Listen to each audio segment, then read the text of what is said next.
From the Sydney Football Stadium, it's time for the Super League of Rugby League. Today, the minor preliminary semi-final of the 1989 Winfield Cup.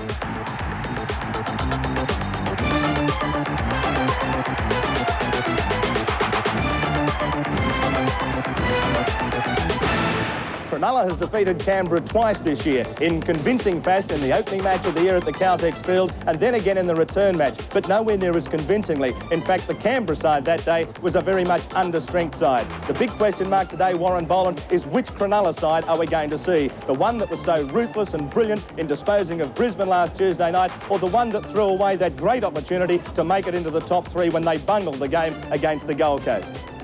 David, some people say there's no reason why Cronulla can't reproduce the brilliant form of Tuesday night. Others say lightning doesn't strike twice, the Sharks will suffer a letdown, and that they can't reproduce that white-hot form in consecutive games.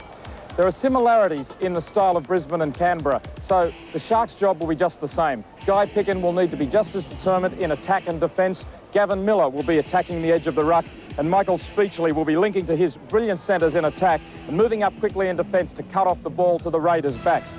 But it's not just a question of whether Cronulla can lift themselves again, it's also whether Canberra will allow them to. Canberra will have learned a valuable lesson from Tuesday night. They know their forwards must be aggressive.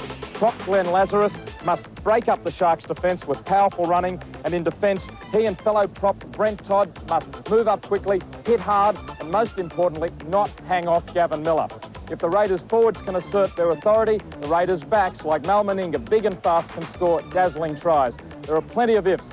Both backlines are star-studded, but whether they get any room depends on the aggression of the forward packs. On ABC Sport, this is the Super League of Rugby League, and the charge is on for the 1989 Winfield Cup. And it's a beautiful day in Sydney. We had overcast conditions about 3 hours ago, but the cloud has dissipated. A reasonable crowd considering that we haven't got clubs with huge support playing this afternoon. Cronulla up against Canberra, and the skyline of Sydney, as you can see, almost cloudless, and we're in for what should be a very attractive and fast open game of rugby league. A good crowd in this, the Western Grandstand, the members on the upper deck, and down below a very good sprinkling of people. Of course, many of them have come up from Canberra to support the locals, who put on a very good job in reserve grade in defeating Brisbane 22-14, and that was after Eastern Suburbs won the President's Cup match by defeating Newcastle 20 points to 10. Plenty of Sharks supporters here, and why wouldn't they be after that magnificent performance on Tuesday night? And as we said, the big question mark is, can the Sharks rise to the occasion twice in 5 days? Plenty of Raiders supporters here as well. They've already had a good chance to crow. The last 7 years since Canberra came into the competition in 1982, they've met 16 times. Canberra have won 9. Cronulla have won 7, but Cronulla have won the 2 this year. So here come the Canberra Raiders. Brent Todd, Dean Lance, Bradley Clyde, Gary Coyne, Glenn Lazarus. And the Canberra Raiders come out onto the Sydney Football Stadium for the minor preliminary semi-final. Led out by skipper Mal Meninga. Gary Belcher comes down the race. Lazarus is the next one along. The headgear is on Dean Lance. The Canberra team, Belcher at fullback, Wood, Meninga, Daly and Ferguson the 3/4, O'Sullivan at 5'8", and Stewart will start the match at half. The lock forward is Clyde, Coyne and Lance the second rowers, Lazarus, Collins and Todd up front, and the coach is Tim Sheen. Mal Meninga, skipper of the Canberra Raiders. And here comes David Hacks and Gavin Miller out with the Cronulla Sharks. Michael Speechley, Mark McGaw. The headgear is on Danny Staines, almost slipped over there. The Cronulla lineup, Docking at fullback, Wilson, Eddinghausen, McGaw and Davidson the 3/4, Speechley at 5'8" and Bishop at half. It's the same lineup that started against Brisbane. Hatch at lock forward, Miller and Staines the second rowers, Lee Porter and Picken up front, and the coach Alan Fitzgibbon. Gavin Miller, he was allowed a free rein on Tuesday night. If he's allowed the same latitude today, they'll be here again next Saturday. And Pickett, what a great game he had last Tuesday night. A very much underrated player, but he's a big man. He'll go for 80 minutes. Michael Porter also sporting headgear, and Brent Todd.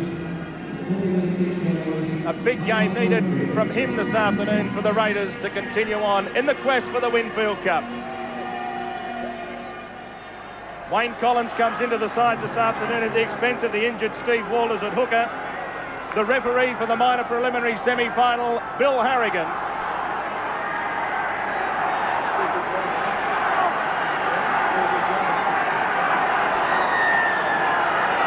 The whistle is blown, and Canberra defending the northern end for this first half of the minor preliminary semi-final kick-off, and it's a penalty against Canberra immediately for being in front of the kicker.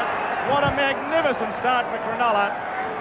The most basic of errors. I don't think we've seen a penalty for it all year, even though in nearly every game there is a player an inch in front of the man as he kicks off to restart play.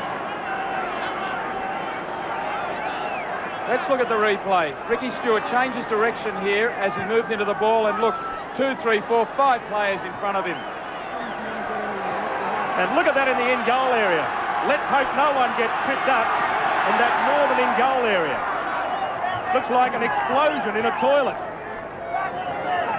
Porter from dummy half.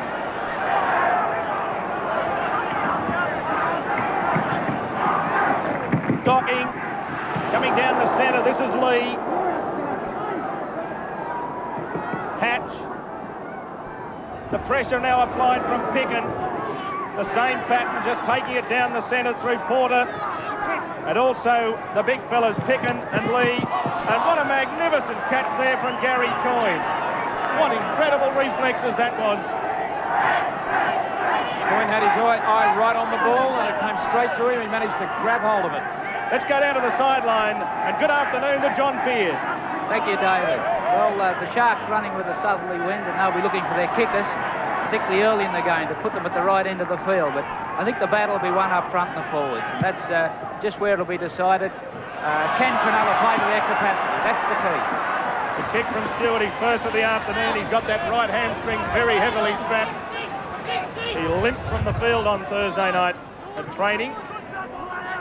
Still stag. Now someone's finally getting involved, and thank God one of the ABC fellas down there trying to remove that incredible amount of toilet paper and streamers at that northern end.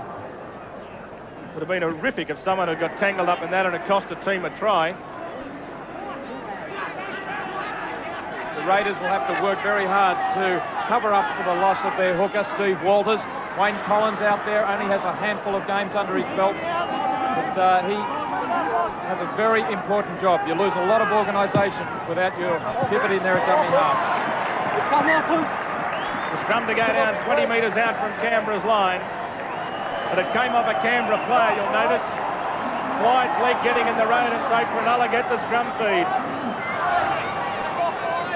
All the opportunities going Cronulla's way early. Bishop, Speechley, that long ball has been left on the ground. That wasn't good football from Cronulla. McGaw had the chance. Mark McGaw seemed to have plenty of time to take this, but just looked up. Crucial moment too early and left it behind. Might have been wondering when Mal Meninga was going to arrive.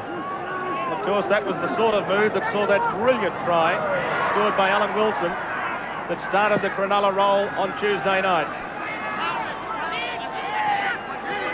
Now, here's Clyde, good defence. The two second rowers, Miller and Staines there. Coyne. Was Wayne Collins hails from Marimula. Very special good afternoon to everyone down on the South Coast watching this game this afternoon live on ABC television.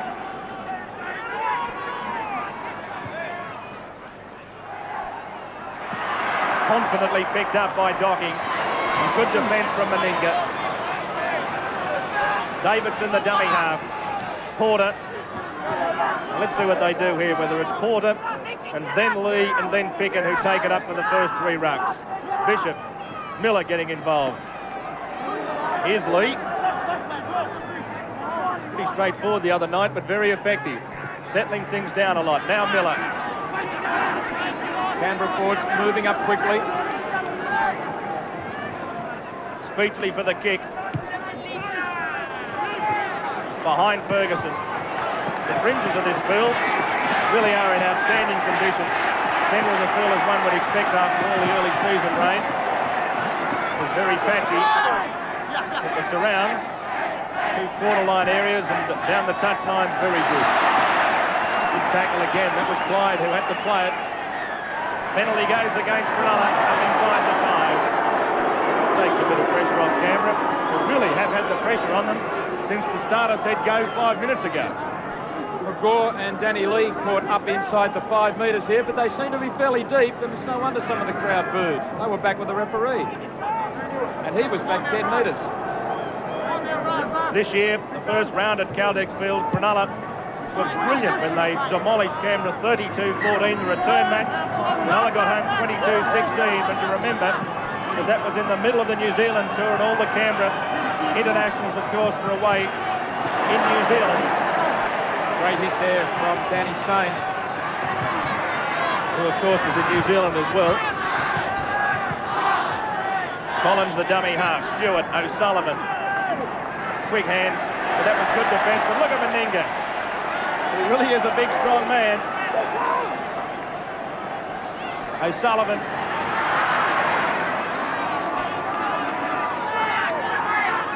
Collins. Coyne. Couldn't slip the defence. Last tackle against Canberra. Meninga's the dummy half. Stewart's going to put the kick in. Looking for the gap between Docking and Davidson. That's a super kick. He really did force play all the way back to the goal line. And what great football from Docking. Davidson down the left flank. Jonathan Docking had a field day the other night, Tuesday night. He was allowed to run. That time Canberra kicked away from him, but they didn't really have a wall of defenders in front of him, and he is so elusive, ducking and weaving, changing direction, and he eluded 2 tacklers to put his winger clear. And no one moving up in the straight line. Made it much easier for him. Good tackle on Pickett. It was Lance who was the defender. Speechley's kick. Bounces and then crosses the touchline. Matthew Wood, the winger in position there, had dropped back, but he found Speechley's kick just travelling over his head. He didn't want to jump in the air and try and get a hand onto it, and it lobbed perfectly into touch.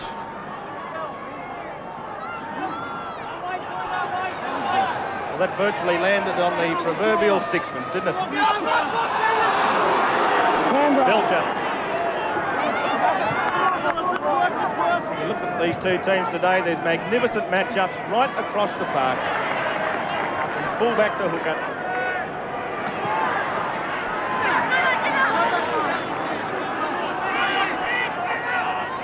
Forward, that pass to Coyne. And awaiting his chance to get onto the Sydney Football Stadium, the 1988 Rothmans medalist, Barry Russell.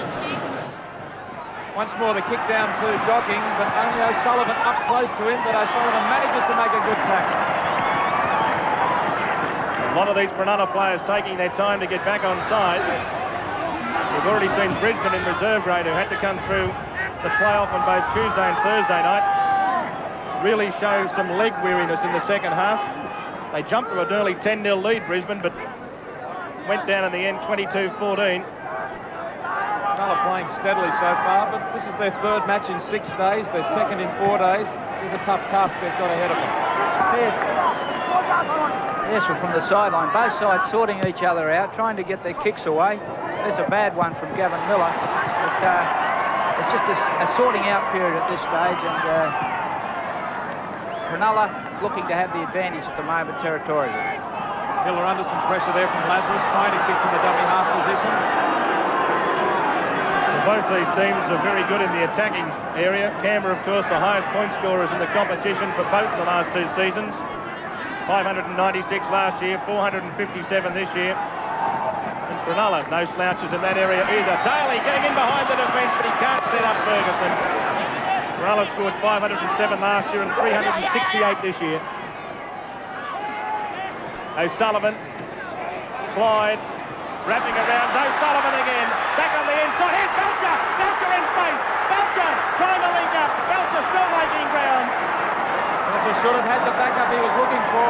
He's in the middle of the field, searching. Collins. Stewart throws the dummy. She only lost the ball and Cronulla have got it.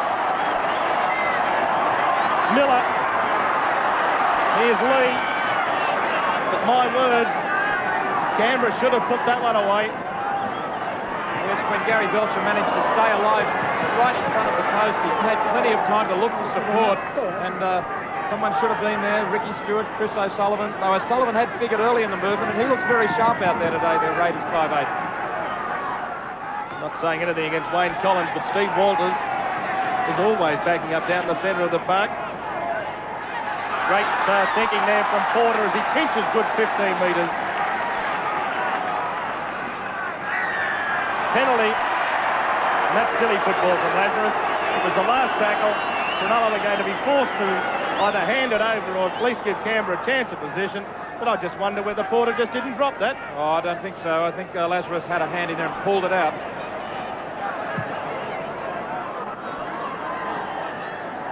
So Cronulla to restart play.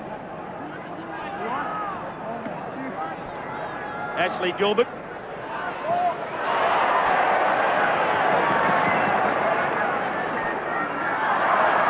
Their handling certainly not as assured as it was against Brisbane. Yet. A couple of early handling errors, and lucky to get away with that one too. But there is a difference in this Canberra defence. The forwards are very solid. I wouldn't say they'd be causing fear in the Sharks, but they are moving up quickly and putting some pressure on. And that makes it that much harder to control your handling. You don't have the time to do what you'd like when you're running the ball up and looking to collect runners. Just inside Canberra's territory. Last tackle against the Sharks. Speechley deciding to kick from dummy half. Belcher. Got Wood back there in support. Wisely decided to hold onto the ball. Speechley was standing right on top of Wood, so that the odds were that he wouldn't have improved the position in any way. Clyde almost up to the quarter line. Stewart. Just outside the quarter line. Stewart, O'Sullivan. O'Sullivan again almost standing up the opposition. Last tackle against Canberra. Stewart again looking for the gap between the winger and the fullback, and that finished up being a good kick. Sends Wilson a long way back. Ferguson chasing Wilson, and Ferguson equal to the task, puts him on the deck. Docking. Daly the defender. Once Wilson hit the deck, he was very quickly on his feet, and that gave Docking the chance to run from dummy half. And again, Ferguson there to be holding his right thigh muscle for a second. In fact, John Ferguson, the back play, leaning over a fraction. He doesn't look, he just pulled his sock up again. Take a lot to hurt old man River, I think. Now quick hands, here's Eddinghausen in space. Eddinghausen, he couldn't link up on the inside. The call was there. Good tackle, Stewart. And a good kick from Bishop, finds touch just 16 metres out. Some desperate defence on both sides. Here's Bishop, one of the many kickers Cronulla have in the armoury. Only gains 10 or 15, but constantly forcing them back.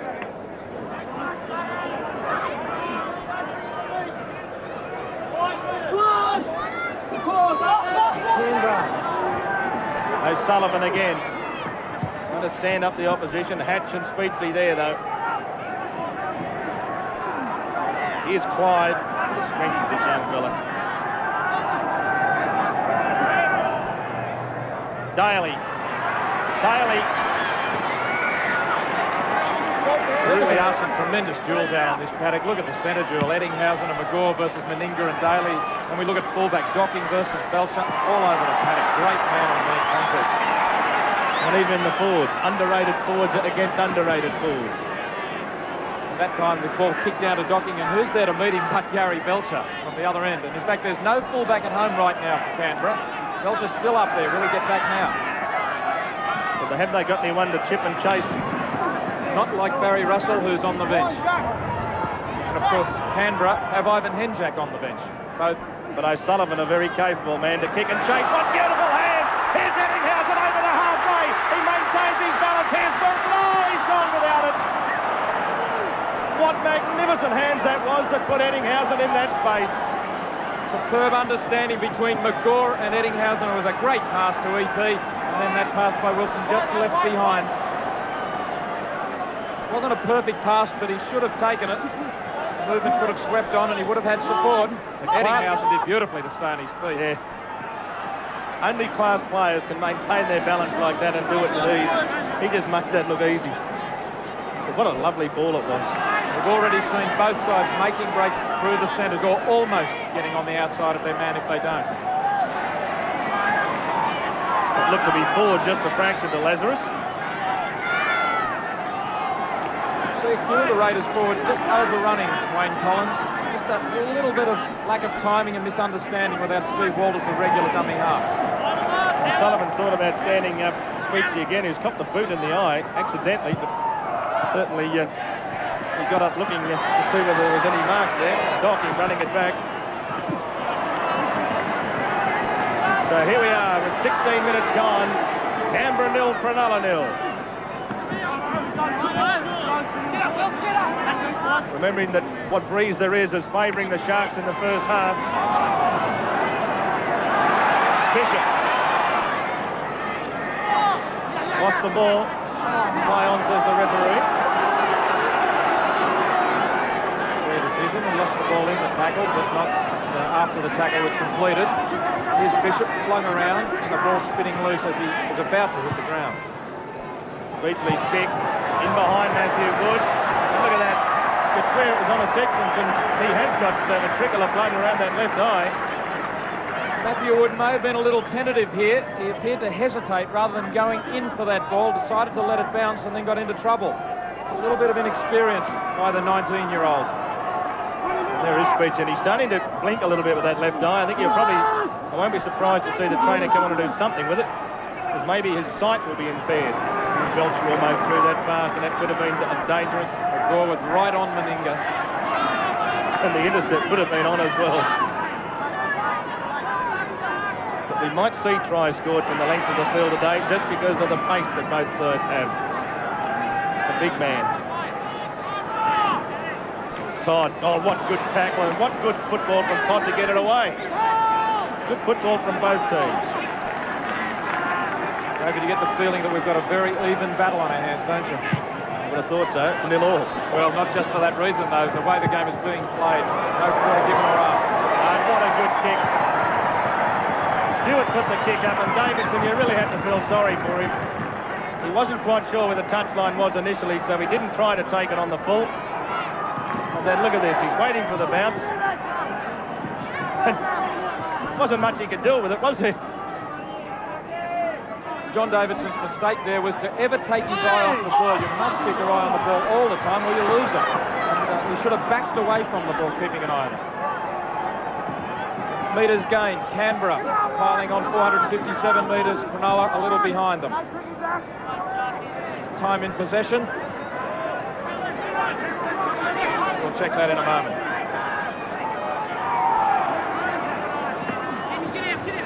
Cronulla with it. Midway half and quarter line. Bishop putting the kick in this time, and again kicking behind Wood. Sits up all over Belcher. Belcher running it back to the halfway line. It wasn't a legal tackle, it was high, but it was around the chest. Beachley below McGaw high, or around the chest at least, sandwiched it. It looks a lot worse than really what it is. Belcher got straight up.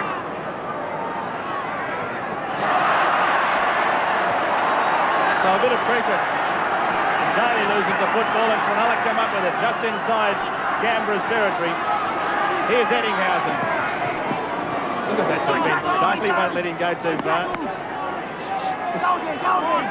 Look at the aggression of Stewart to tell Daly that everyone was back and set. Not going to be hit me that hard, I'd say no more. Lovely dummy from Miller. Miller in space, down to the quarter line. There's nobody with him, no. You can't believe there wasn't someone with Miller. They should know his game by now. Oh, gee, you left them out to dry like last week's washing, didn't he? Beautifully picked up Speechley. And here's Eddinghausen. And Eddinghausen can't keep it going. And it's going to be a penalty. Good refereeing from Harrigan. because he's ruled that the Canberra player, Laurie Daly, was up inside the 5. He played the advantage, and this will give Wilson a good opportunity to post the first points of the match. Now, this is a reason that Gavin Miller didn't have support. Jonathan Docking was held back there in the back play. May I ask the question, would Barry Russell have been there? Jonathan Docking would have been there if he wasn't obstructed.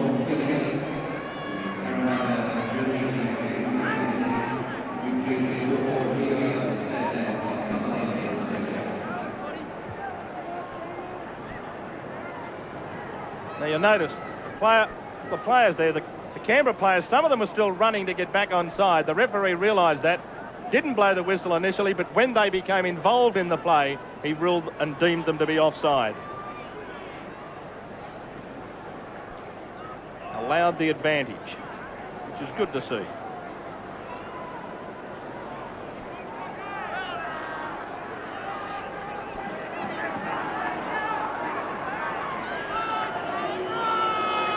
Alan Wilson moves in, his first kick of the afternoon's as straight as a die.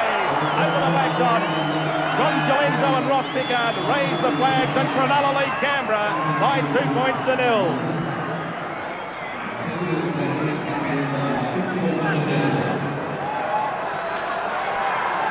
The Canberra supporters are enjoying every minute of it. Why not? One of the youngest groups of supporters in the club. The Cronulla supporters, I should say.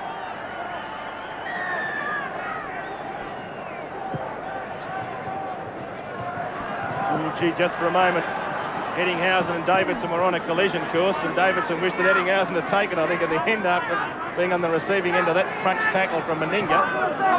Davidson isn't too well as he walks back into position. Staines. Break by Gavin Miller just before that penalty was awarded as a danger sign for Canberra. You just cannot allow Miller to run across field and throw a dummy. Another penalty against Canberra. And again, it's Lazarus for fiddling around with the man trying to play the ball. In fact, it's Todd, is it? No, it was Glenn Lazarus, the man in the tackle. Certain it was Lazarus. Yes, there it is. He just drags him down. Presumably the referee must have called held a little early because it was to be a fair enough tackle. Well, that's twice that Lazarus has been caught by the referee. And all you're doing is conceding 6 more tackles. I didn't think it'd take long before the trainer had to do something there for the wounded Speechley. Cut left eye. You can see the blood trickling into his eye at times, and he really had to blink. And obviously his sight was being impaired. Quite accidental. It was just in that tackle. I think it was O'Sullivan. Back on the inside. Here's Eddinghausen down to the quarter line. Miller very much involved again. Pickin.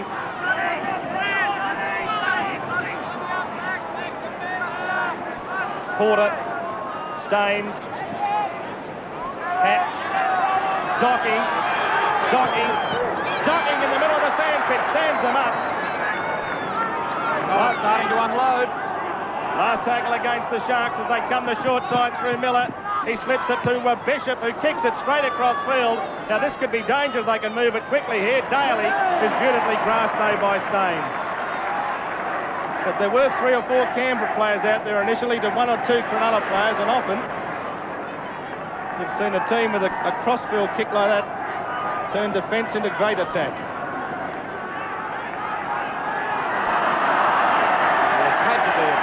Dean Lance played that ball forward in the middle of the ruck. He was clearly marked. Marker had stood back half a metre, but not too far. And he plays it forward, and he must have realised he was in trouble. I think he realised when he put his head down there wasn't a marker there, but he didn't have a quick look. Penalties 5-1 to Cronulla. When you have a look at him, he puts his head down, he realises that no one in front of him. He didn't look up again when he put the ball down. Watch him, he's looking down. He's never ever once looked up to see whether anyone was in front of him. Guy Pickett did a right just a touch late, but I still think it was fair enough for a good decision by referee Harrigan.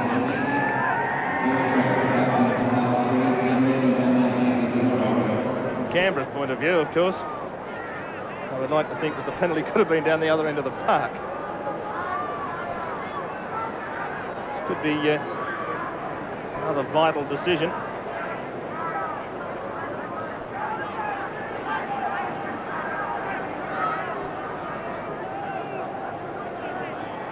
Really has turned into be a beautiful spring day in Sydney.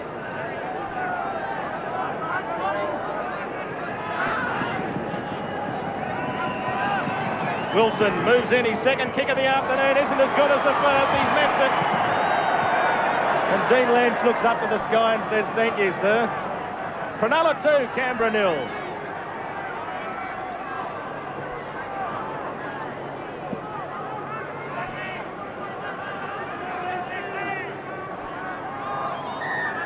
"15 minutes remaining in the first half. Stewart restarts play with the dropout from the quarter line. When Dean Lance looks at the replay of that last penalty, I bet you he'll tell us that Guy Picken did arrive late and that technically the referee made the incorrect decision. But I think in the real world of football, where it's not as clear cut, the referee was entitled to blow his whistle. Bad mistake from Wilson, and now Canberra have got the ball down on the quarter line.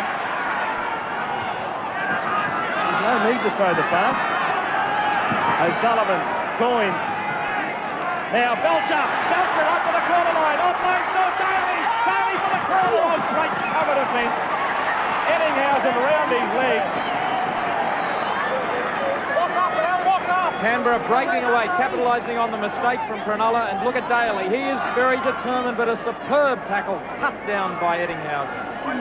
I think he thought he had the pace to get there, Daly, when he first got the ball. Well, he was determined to get on the outside and go for the corner. Ferguson had gone inside, but it was Daly or nothing.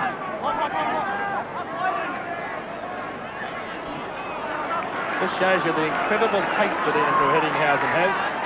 He picked him up quickly. And he went low because he knows that Daly is very strong in the thighs. He's gone in hard and low and just chopped his legs out from under him. And used the touchline as well, thank you very much. There's number 14 for Cronulla, Glenn Coleman. He's warming up on the sideline, shortly to go on the field. And Bradley tired, really groggy. Yes, Glenn Coleman's gone on, and Guy Picken has come off, so Wilson will go into the forwards. And he knocked that on, Bishop. So there's Picken leaving the field, limping from the field. And Wilson will now go from the wing into the forwards. Picken a definite loss for the Sharks, because not only does he take the ball up strongly, but he does hit very hard. Though I suppose we haven't seen as much of him today as we did earlier in the match on Tuesday night. Maybe he's gone into the game with that injury. Yeah, maybe and that's so. the reason why. Guy Picken, disappointed. Talking to Dr. Peter Malouf, the Cronulla doctor.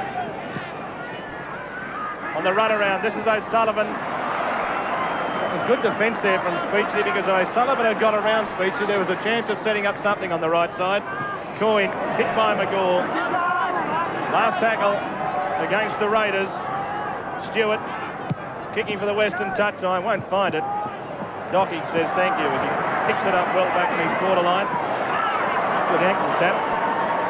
And good defence then from Lazarus as well. Stewart, the ankle tapper, his hamstring seems to be standing up okay. He dived full length to just get a finger on Ettinghausen's heel. I should say Docking's heel. Danny Lee.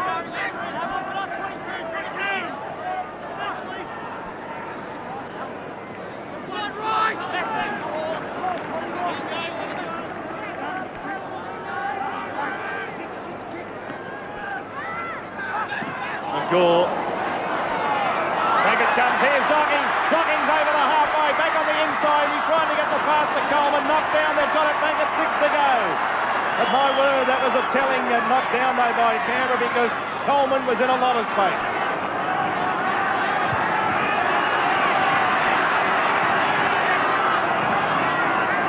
Porter. Lee in a dummy half.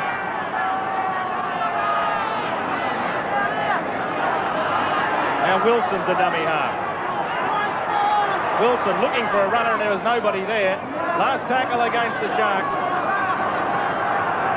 Miller comes the blind side, the little grubber kick again, and it's not an easy kick for Belcher to bring back into the field of play, and in fact he can't.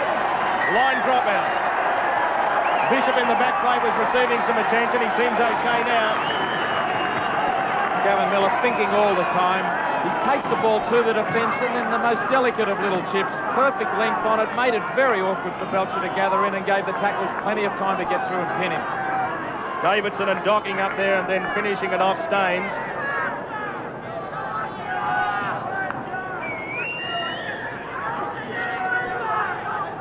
Stewart restarts play with the line dropout. Not a good one. 10 minutes remaining in the first half, and Cronulla lead Canberra by 2 points to 0.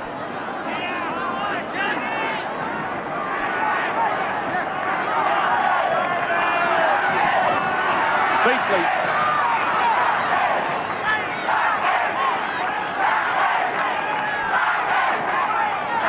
Wilson. Oh, gee, almost got all the way through. Only desperation defence originally from Clyde prevented what was, I reckon, going to be a certain try. Now can Cronulla put one on? Last tackle. Bishop. Eddinghausen tries the little grubber. It pops up well for Belcher, and Belcher does get it back into the field of play, despite the attentions of both Eddinghausen and Docking. As Clyde brings it out, but what a telling little ankle tap that was that put Wilson off balance, because he was in a yawning big hole. Beaten a couple of tacklers. Meninga's beaten a couple too. He gets it outside the quarter line. They just haven't had the football, Canberra. They've given away too many penalties. 5 won the penalty count. Can't win football games when you're doing it like that. And quick hands and puts over the halfway. Now he's looking inside. He hasn't got the support that he wanted initially. And he has to take the tackle. Meninga loomed up, but it was too late. Now here it is. Clyde over the quarter line. Sent it away to Belcher. And Belcher's racing away to score. Try to Canberra. They lead by 4 points to 2. Canberra, such a dangerous attacking unit. We saw Matthew Wood scoot down the touchline. He couldn't convert it into a try.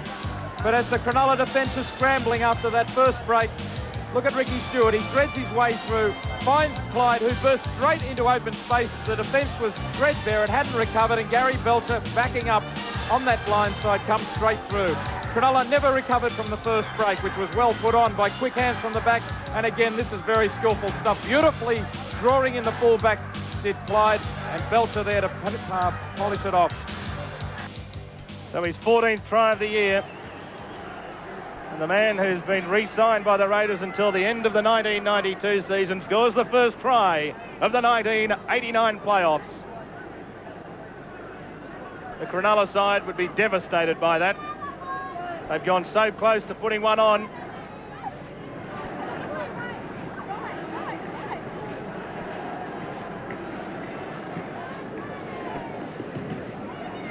But they'll go in at half-time at this stage behind.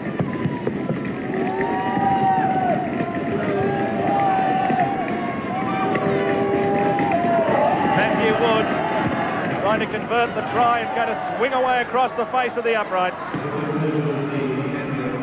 And so Canberra lead Cronulla by 4 points to 2. Here's the Raiders on the 6th tackle. Now Mark McGaw came in very quickly.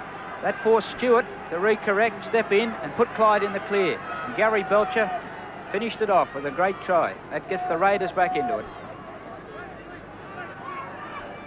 Yes, you could almost say the try was against the run of play, but as we said, don't be surprised if there are some tries scored the length of the field. And the time in possession dominated by Cronulla, so that try coming against the run of possession at least, and really territory, because it's been all Cronulla camp down the Canberra end. Interesting decision there by Tim Sheens and Captain Mal Meninga to give the goal kicking to the young Matthew Wood. He must have a cool head on his shoulders, because there's also Meninga and Belcher are useful goal kickers in the team. Not to forget one Earl Daly. Yep, plenty, but they've given it to the young fella.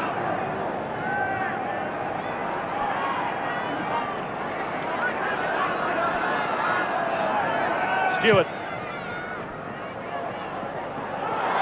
That ball, not an easy one for Doggy to pick up, but he had a go at it, because I dare say he's still got sky-high confidence. A lot of times he would have trapped it with the boot first, still didn't cause him any major problem.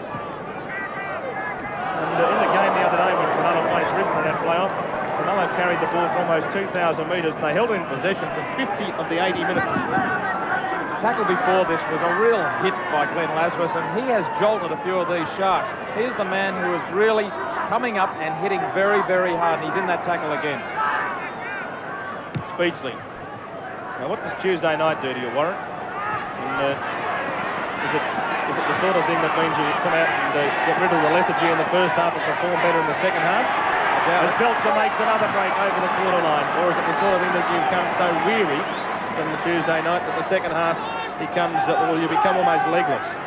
I would think that if you get on top, you can stay on top. Here's Ricky Stewart over the halfway. He's got Collins back on the inside. He's got nobody across here on this side of the field. Collins quickly into dummy half though.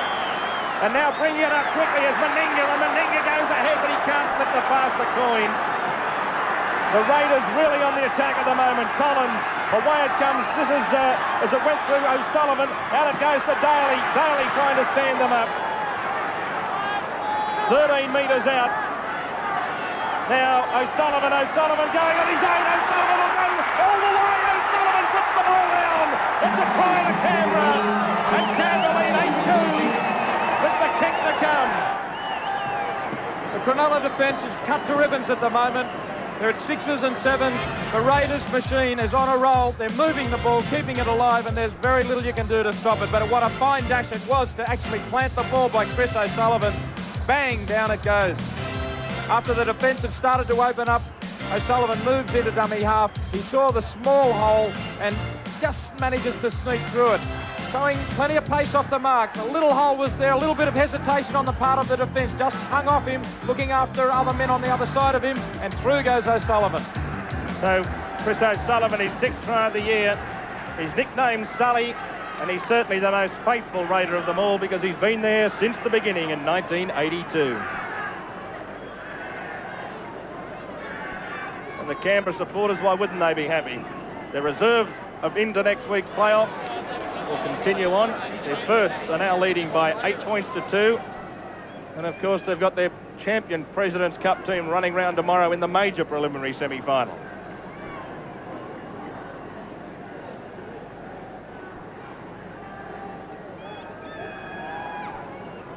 Matthew Wood comes in. There's the kick. He converts the O'Sullivan try. And Canberra skipped away to a very handy lead. Right on half-time, they lead by 10 points to 2. Yes, here's a fine individual effort from Chris O'Sullivan, but the damage was done early with the big runs from some of the bigger players in the team. Clyde and Meninga, they're dominant now, and they're going to be a handful.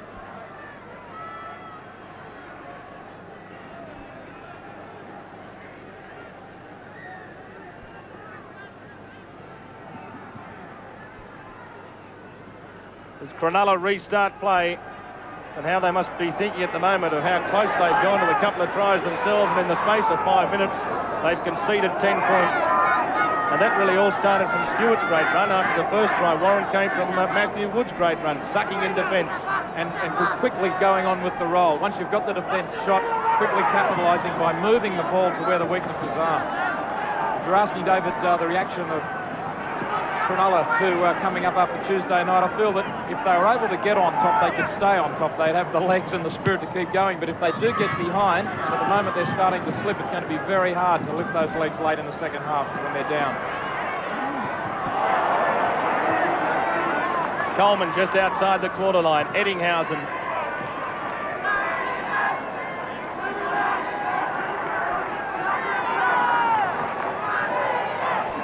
So here's Cronulla. Gee, wouldn't you be dispirited the way that they've played so well for 25 minutes of this match, seemingly in control.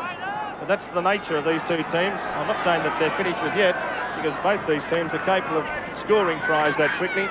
But it's a tall order that they face at the moment. Well, they showed the other day they've got the attacking brilliance. There's a long way to go in this game yet. That's a very good kick too from Bishop. Now, when does he bring Russell on? Now that he needs Russell for his attacking skills. Bishop only had a 10-degree angle here, but plants the ball beautifully down again 40 metres. Barry Russell. expected to make his mark in the second half, and how the Cronulla Shark fans hope it is a mark in the form of a 4-pointer or two.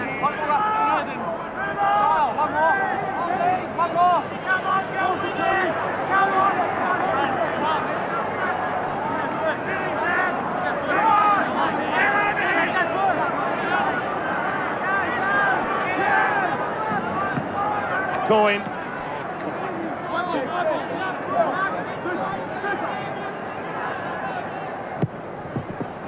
Kick finds touch. And we'll hardly have time for the scrum to pack down. In fact, I think that we're going to just see the scrum pack down, or will we? Clock says there's 5 seconds left. The Canberra players taking their time. You don't blame them. They want the half-time whistle to blow. There's the siren. McGaw. Tackle. And so referee Bill Harrigan says that's enough for us for the first half. Those 2 tries by Canberra in the last 10 minutes of the first half give them the lead. Belcher and O'Sullivan has scored tries, and Matthew Wood has kicked the goal for Canberra to go in and lead 10-2 at half-time. Their points coming from an Alan Wilson penalty goal. At half-time, Canberra 10, Cronulla 2. This is ABC Sport, bringing all Australia the finals of the world's toughest rugby league competition, the Winfield Cup. Well, 1989 may well be remembered for the high number of former internationals who announced their retirement from Sydney football. Steve Folkes, Noel Cleal, Ian Schubert and Brian Niebling won't be seen in action in the Winfield Cup next year, nor will 2 players who could well be opponents on grand final day. 2 players who actually opposed each other in the 1976 grand final, Russell Gartner and Jeff Gerard. They joined me for lunch this week. I'd asked them to reflect on their careers and if they would have changed any part of it. Not really. I don't believe there's any point in looking back. I mean, you take the good with the bad, and the good you remember, and the bad sometimes you still remember it, but you don't want to remember it too well. That's as far as I'm concerned.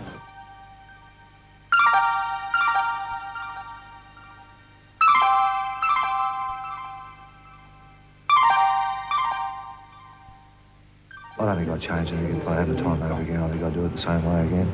What about that Manly team that you first came into? Is that the best team you played with? I don't like comparing teams from different eras, but the fact that we won 2 premierships, 76 and 78, must make me think that it was the best team that I played in.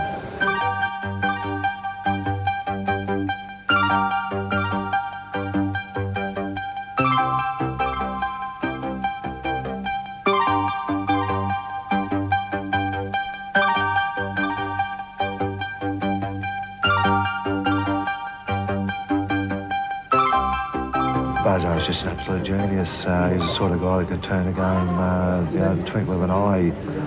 He was probably the most brilliant individual player I've ever had the pleasure of playing with and seeing. Fulton, the brilliant Fulton, and Fulton scores. What a great try! First try of the match, a great try.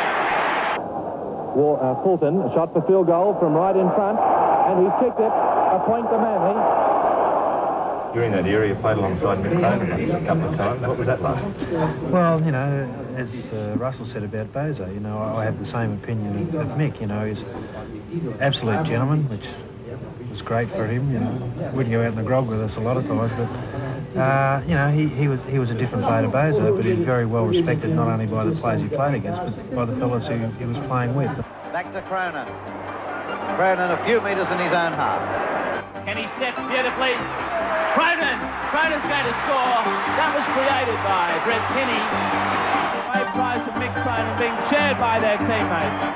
And what was it like when you first went to Manly, coming from Parramatta? Was it a bit of a culture shock? Well, not so much a culture shock. You know, as Frogs would agree with me. You know, blokes are blokes no matter where you are. It's good team spirit and you have a lot of fun. I remember when I went to Manly, everybody said you can't go there because the 2 clubs absolutely hated each other. I went to Manly and found out that the hatred from Manly to Parramatta is equal to what it was from Parramatta to Manly. So, I mean, there was never any, or still isn't any, love lost between the clubs. Gerard, driving tackle from Bugden.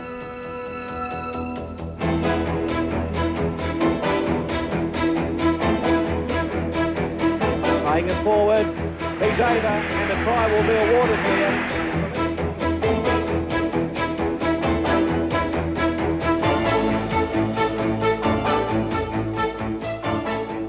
What's the biggest thrill you've had, pulling on an Australian jumper? Well, I think that's, you know, probably the greatest honour. I think everyone works for that, and certainly to pull on, you know, the jumper in that World Cup final was magnificent. But I still feel that the 2 grand final victories, running around with the shield with your teammates that have been together for 3, 4, 5 years, was probably the greatest feeling I've ever had in a game. Well, I haven't had the pleasure of running around with that shield as yet, but, you know, obviously representing your country. I mean, when you're a kid, all you want to do, I wanted to do at that stage is play for Parramatta, and when I made Parramatta, I wanted to represent, but I think even allowing the fact that I haven't won a grand final, I think running out in the green and gold jumper would be the greatest thrill for me that I've ever had. Well, there is life after playing football, of course. You're actually going into coaching. Are you going to glean on some of the experience that you've learnt from, say, 1 or 2 of those coaches and utilise it when you take over your coaching role? Yeah, I've spoken to a few of the guys, and it's a situation that you don't know how good you're going to be at till you try it, so it's a learning experience. Anything you'd like to see in the game change? Anything that is in the game at the moment that you'd like to see change? There's a lot of talk nowadays about having in-goal judges, this sort of thing. I think that is one area that we've certainly got to look at. Looks like a knock-on to me. That was a knock-on. It wasn't a fair try. How physical has the game changed? You know, are there areas where it really changed? The advent of video has cleaned the game up a lot. I don't think it's as hard as it used to be. As far as the hard as in foul play, or hard as in gang tackling? We've seen introduced. Well, I believe there's more gang tackling in the game now, but in the old days, if you belted somebody from behind and they didn't get it on video, or you weren't match of the day, you got away with it. Nowadays, you've got 3 or 4 different camera angles virtually at every game. Gerard, he's given a right and a left hand.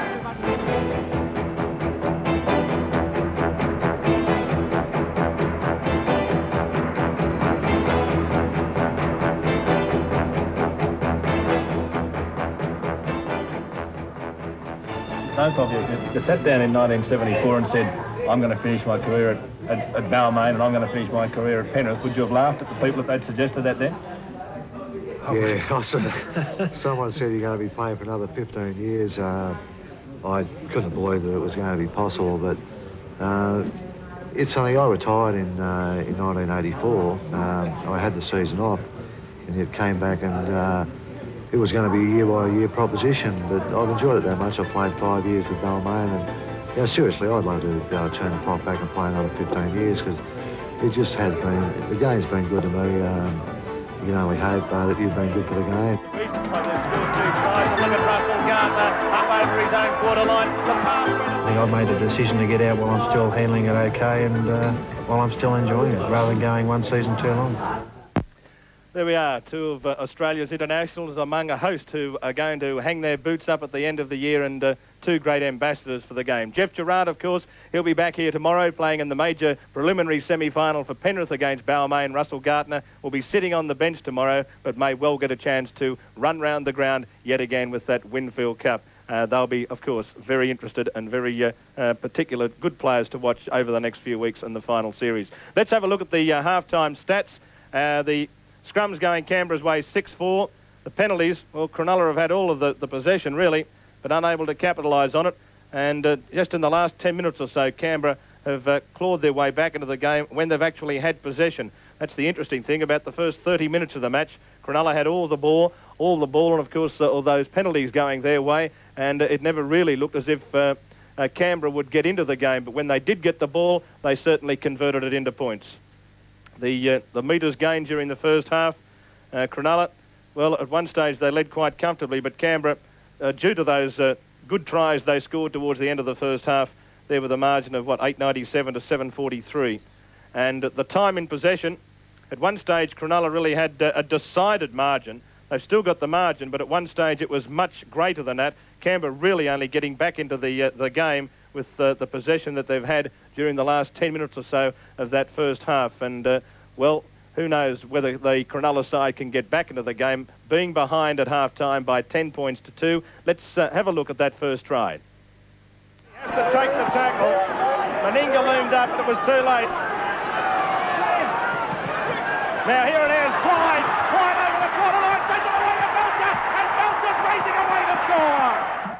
Well, the defence was cut to ribbons after the break by Matthew Wood down the touchline. Ricky Stewart knew it. He threaded in and drew a couple more in. Clyde sensed what was on. He went onto the ball and drew the fullback, and Belcher also knew exactly what was going on, and he slid down that blind side. So Gary Belcher, his 14th try of the year, but what an important try that one was, because it really gave the Raiders the impetus to get into the game, because at that stage, well, I think you're entitled to think that Cronulla was by far the better team, that they'd had the opportunities, but you were waiting for Canberra to crack. They didn't, so I suppose you've got to give full marks for Canberra's defence. Well, territorially, certainly Cronulla had looked the better side. They had the ball most of the time, but at the same time, I don't think they looked like they were really a lot fresher than Canberra. Canberra was still holding quite well. OK, let's have a look at the try that really broke Cronulla's back towards the end of the first half. And again, it followed a break down the centre of the field, Stewart, and it was good second phase play, if you'd like to call it that, from Canberra that saw O'Sullivan score. Away it comes. This is as it went through O'Sullivan. Out it goes to Daly. Daly trying to stand them up. 13 metres out. Now O'Sullivan going on his own. O'Sullivan will go all the way. O'Sullivan puts the ball. Ricky Stewart heavily involved in the lead-up, but Chris O'Sullivan here, just this little hesitation which upset the defence. They weren't too sure which way he was going to go. That left a couple just groping for him, and he had the pace and the determination to get there. And his 6th try of the year, Chris O'Sullivan, but a telling one, because in the end, that could be the try that sees Canberra stay alive in the quest for the Winfield Cup in this match against Cronulla. Cronulla, of course, backing up after the victory over Brisbane on Tuesday night. They're 8 points behind at half-time. Well, for mine, I don't think they can overcome that deficit, but who knows? They've certainly got the speed to do it. I think the most important thing is, David, that the Sharks must not panic. They're only 8 points down. There's no cause for panic out there for the Sharks. I'm sure Alan Fitzgibbon would have been choosing his words very carefully at half-time. He just needs to regenerate the enthusiasm, because there's no doubt that they've still got the attacking brilliance out there to do the job. Mal Meninga, who played more strongly as that half wore on, I thought. Early on, there wasn't much sight of him, but he quickly became involved. But Gary Belcher had some difficult things to do. A couple of those little kicks into the in-goal area. One, of course, which saw him have to restart play with the line dropout when he was collared by Docking and Eddinghausen. And then there was the other that he only just managed to grab the ball and get it back into the field of play. Scored the try. Miller has plenty of pressure on him to rejuvenate the Sharks, to try and put something on in the opening moments of the second half. Ball falls off the mound. Rather anticlimactic.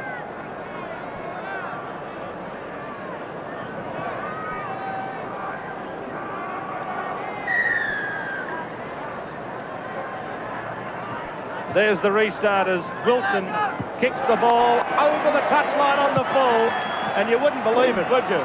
Canberra get penalised at the start of the match for being in front of the kicker, and now Wilson, at the start of the second half, get penalised for kicking it out on the full. Things you wouldn't do all season in a big match. The most basic, simple error, schoolboy football. And both sides guilty of making the errors at the opening of each half. Stewart finds touch, John Beard on the sideline. Yes, half-time news, David. There's a change in the Cronulla side. David Harris, 17, going on for Michael Speechy. That's a bit of a blow in itself. Alan Fitzgibbon realised he's got to lift his side, and they need some sort of inspiration early. They've got to get on that scoreboard. While Timmy Sheen's in the other room, he's quite happy with things. 10-2, they didn't have much ball, didn't use up a great deal of petrol in the first half. He's looking for them to go right on with the job. Meninga, Captain Meninga. Belcher, Coyne. The mistake from the kick-off was what Cronulla absolutely did not need. They needed to steady things and get it down the other end. O'Sullivan, the little grubber kick came off Harris's legs, and here's Belcher. Belcher was certainly interfered with after he put that kick in. The referee says play on. Belcher looks up. I don't think he can believe that, but he was certainly impeded. And Danny Lee just leads with the shoulder. I think it was Danny Lee. There it is, just slightly knocking him off, and I'd say that was sufficient to have incurred a penalty. Well, he didn't arrive there much later than Docking. It certainly stopped him in his tracks. And look at the top tacklers. For Canberra, Glenn Lazarus has made 23 tackles, and a lot of those have hurt. Top and Pride. Here's a chance, but as McGaw's over the halfway, the pass, he tried to get it away to Coleman, and what good football from Ferguson to put himself in between McGaw and Coleman, really giving them no chance. Ferguson sat out there in the middle of them. Now Daly up to the halfway, Daly, he shows a clean pair of heels. He's got Matthew Wood with him. Now is he going to score? It's going to be Wood. Yes, try! Matthew Wood scores the try. Canberra will be back here next Saturday in the minor semi-final now. They lead Cronulla 14-2. The breakdown this side by Cronulla had pulled McGaw right out of the play. Canberra realised they were short out the other side, and on goes Daly. Daly looks as if he may even score from this point, but Jonathan Docking covers him up. Matthew Wood has heaps of pace. Look at him turn it on here. Davidson can't go with him. Eddinghausen just manages to hang on to him, but he can't hold him. Daly, the man, just lines it up on the inside. He knows Matthew Wood, and Matthew Wood had plenty of pace, even to outstrip Eddinghausen enough to get to the line. Nice punt. He almost outstripped Matthew Wood, Eddinghausen, because he almost lost his shorts. Matthew Wood, third try of the year, and now with the chance to try, or the chance to convert his own try. Cronulla devastated now. Why wouldn't they be, David? They've just made a superb break down the far side where McGaw has cut right through. He just couldn't get the pass to Coleman because of good work by Johnny Ferguson. But Canberra, this attacking brilliance that they have, they are so dangerous, and they've turned it around and gone straight back up the other end.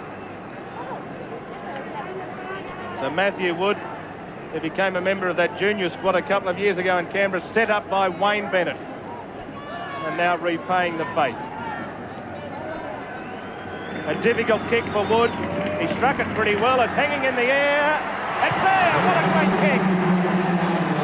Wood converts his own try, and Canberra race away to lead by 16 points to 2.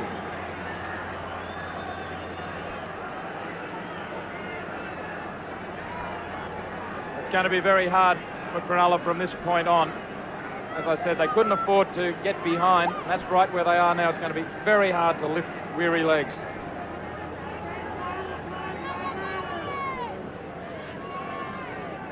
As you said, the weary legs are there, but of course mentally it's so much harder when you're behind. 18,186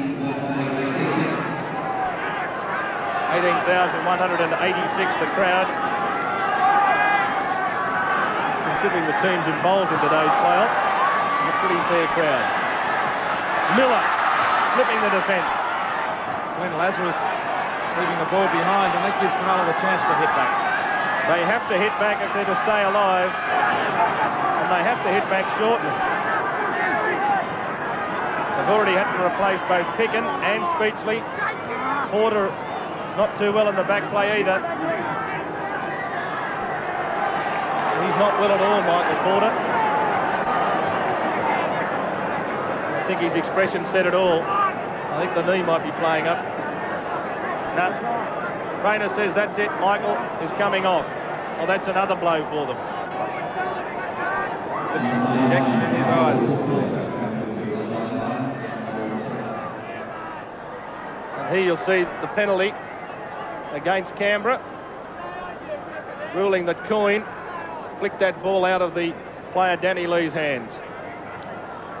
He seems to have recovered a bit there. He's nodding up towards Alan Fitzgibbon in the grandstand. Maybe he has hit a nerve or something. David Hatch deciding that he'll take the 2 points here to bring Cronulla within 12 points. If he gets this kick, it'll be 16-4, 2 converted tries. He may have been tempted to go for the try.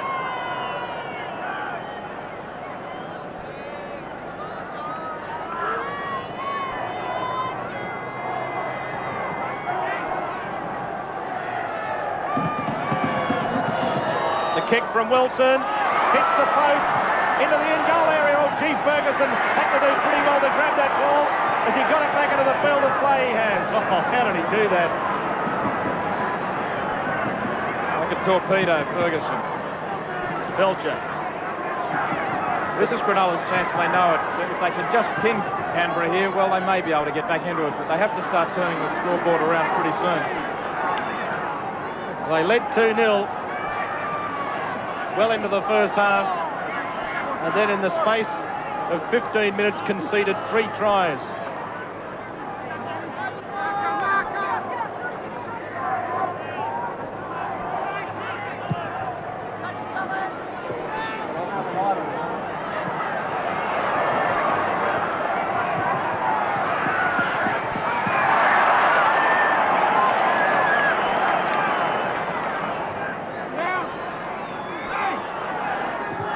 There's Alan Wilson, who's down in the in-goal area at the other end of the field. And he's injured as well. And, of course, with Porter still hobbling out there, Cronulla now really are the walking wounded, having already used up 2 of their replacements. This is one of the replacement players, David Harris. You can see the confidence of the Raiders' defence pummelling Cronulla here in their own territory. They're wrapping him up and driving him backwards. And there's Porter now. Let's see how quickly he gets to his feet.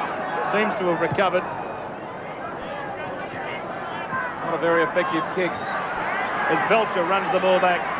Belcher slips the defence. Now Belcher's got Matthew Wood on the inside. He tries to get away from Bishop. The pass finally comes to Wood.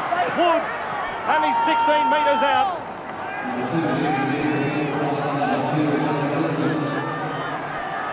Meninga away to Todd. Coyne 10 metres out. Now here's Lazarus down the centre. Lazarus can't slip the pass though. They're only a couple of metres out. Collins decides to go the short side. That ball came up a Cronulla player's head and Matthew Wood picks it up. Back on the inside, intercepted by Bishop. And Cronulla get away with it. Penalty goes against Canberra. Meninga penalised for not allowing him to play the ball. And he can't believe it. Here's Matthew Wood, tries to slip the ball back in for what would have been the final game breaker. Bishop intercepts, then Meninga says, get hold of him. Meninga claims that the referee hadn't called help, but more importantly, he says that Bishop tried his foot right onto that touchline. He certainly did. The touch judge put the flag up, but this is what the referee is saying, deliberately putting him into touch. Meninga had stopped going on with the tackle. He didn't force Bishop to put his foot on that touchline. Lee down the centre.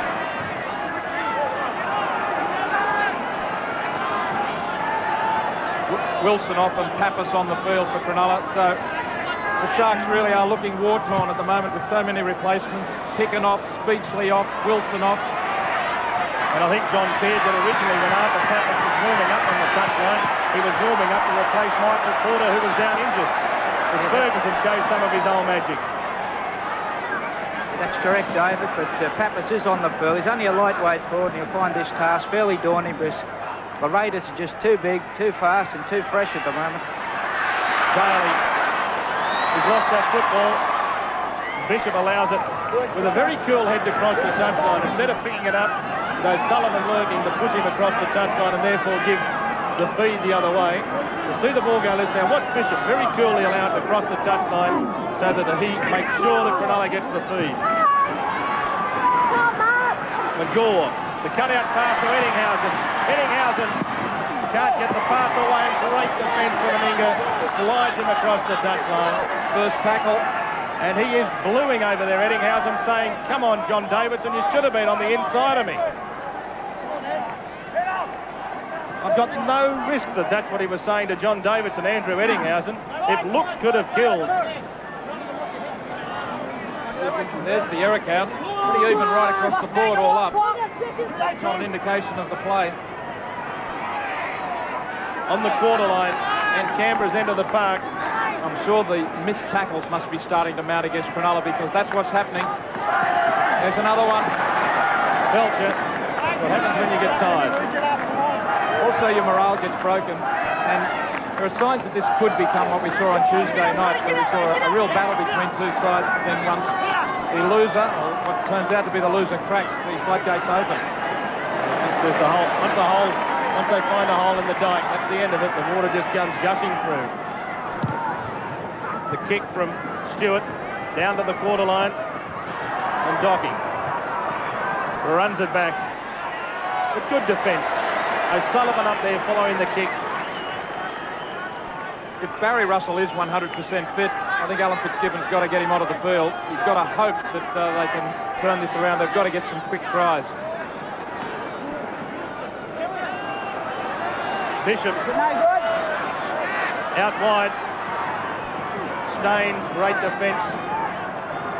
Barry Russell, he's been waiting all day so far. Hatch almost at the halfway line.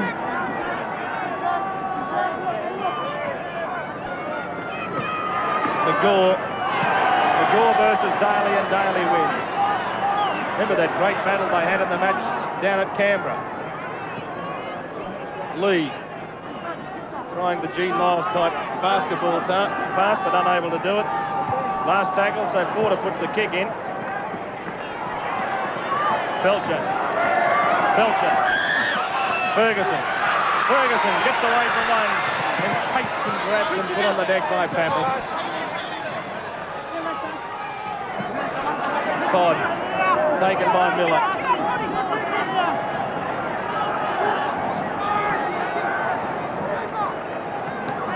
Gee, that was a good ball that was slipped away by Lazarus. There's an indication of time in possession now. Both teams very even. So you can see that Canberra have really turned this game around in all aspects. O'Sullivan. It just goes to show you that when you've got the football, you've got to score tries.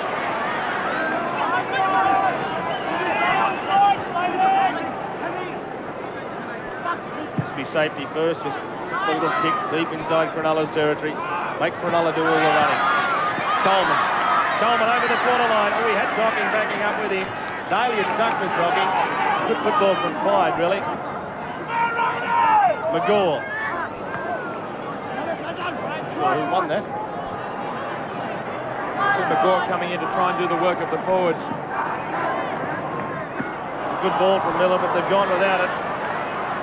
And here's Stewart. Stewart gets around Harris, back on the inside. Here's Wood. Belcher. Now quickly, well, gee, if Todd had gone on with that, they had a bit of space down the left side of the field, Canberra.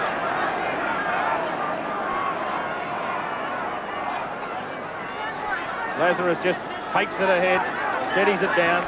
It's not so much that the Sharks are missing tackles as they're not putting the man on the deck.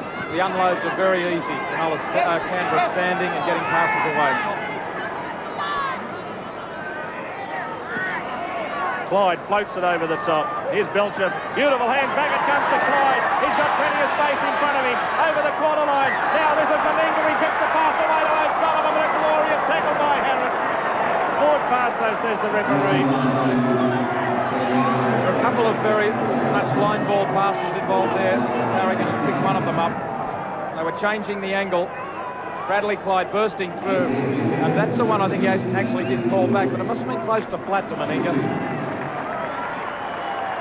There's Paul Martin, number 15's taken the field for Matthew Wood. He played on the right wing.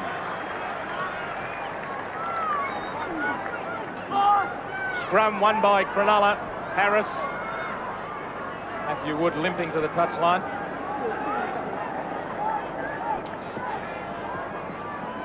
And that will mean that Meninga, Daly or Belcher will take over the goal kicking as well. Pappas. The replacement who's come on, Paul Martin, has heaps of toe as well. And Miller showing the ball, showing a clean pair of heels. Can he get the pass away? What a great solo run, what a great pass! Here's Coleman, away it goes to Docking, and Docking, oh, he's lost the ball! And now Daly running it back. Johnny Ferguson is just a genius in defensive play. First of all, he got on the outside of Miller and prevented Miller getting the pass away. Then he has chased across field, got rid of one of them, and finally is the man who causes Docking to lose the ball. Just brilliant football to knock it down. He wasn't certain he can make the tackle, but he's gone for the ball first up. Here's Alan Wilson returning to the field from the head bin. He'll go on probably for Arthur Pappas. Well, that at least eases their injury situation a little bit, because it means they can still use two replacements instead of what we thought originally was only one. It was a bit of football from Miller to start with, mate. A superb defensive positional play by Johnny Ferguson. Ferguson does occasionally miss the head-on tackle, but he positions himself so well that he gives himself every chance of making the side-on ones, and he prevented a try there, no risk. Pappas off, Wilson back on. Miller. No runners for Miller. Isn't it the difference between this game and Tuesday night, when we saw Lee, Picken and Porter just keep going and make ground all day in the first 3 tackles. The 3 men you mentioned came out determined to make plenty of ground up the middle. Now McGaw's kick. Back. Oh, Belcher's knocked that on. Gary Belcher went to take it with his foot, and when the ball evaded his boot, he was taken by surprise and grabbed at the ball rather than letting it go. He didn't have much time to make his mind up, but it missed his foot, and he outfilled himself. Just tried to flick it up into his hands.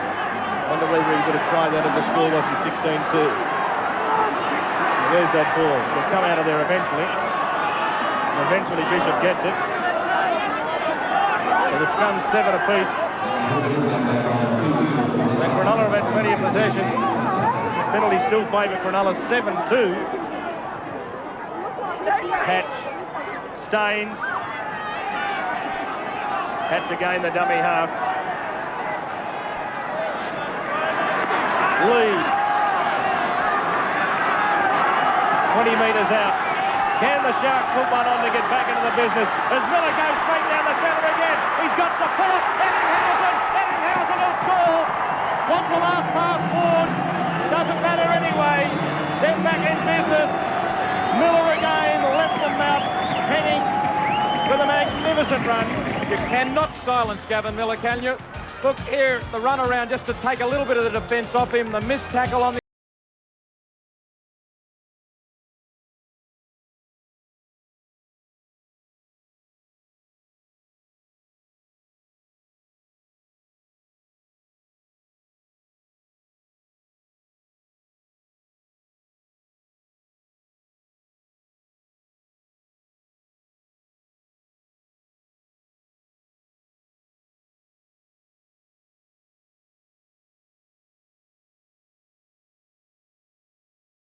here. Scored 17 tries last year in just 20 games. Scored 5 against Illawarra last week. And he scored 20 tries, would you believe, from 22 games at fullback in the off-season in the United Kingdom, Andrew Eddinghausen. Wilson.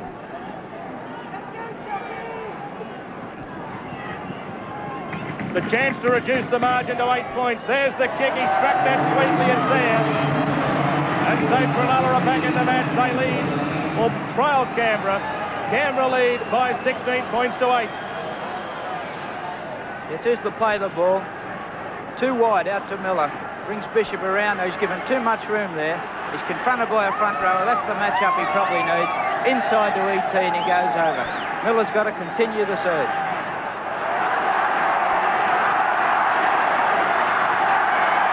So 20 minutes remaining in the minor preliminary semi-final as Canberra restart play. And Bishop trapping it with the boot allows Cronulla to bring it back safely. Something, of course, which Belcher didn't do down the other end. And within 2 tackles, Cronulla has scored a converted try. Glenn Lazarus missed the tackle on Miller, but he is still leading the tackle count by a mile for Canberra from 28 tackles.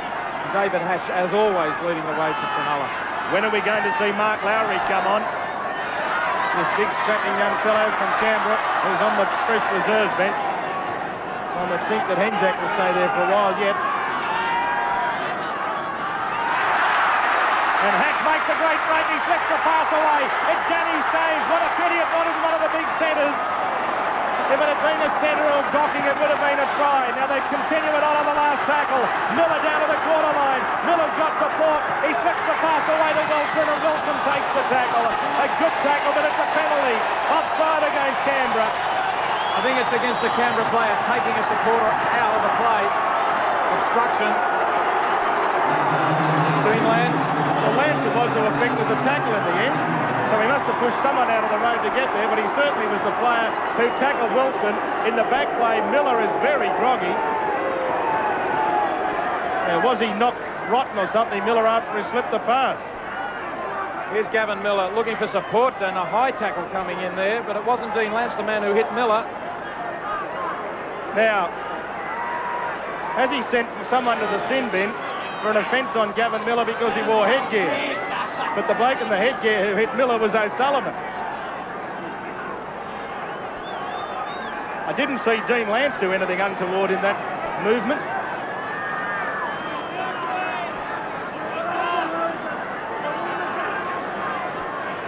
Here's the high tackle. Chris O'Sullivan it was who took Gavin Miller out. And it looked like a high tackle. It certainly stunned Gavin Miller.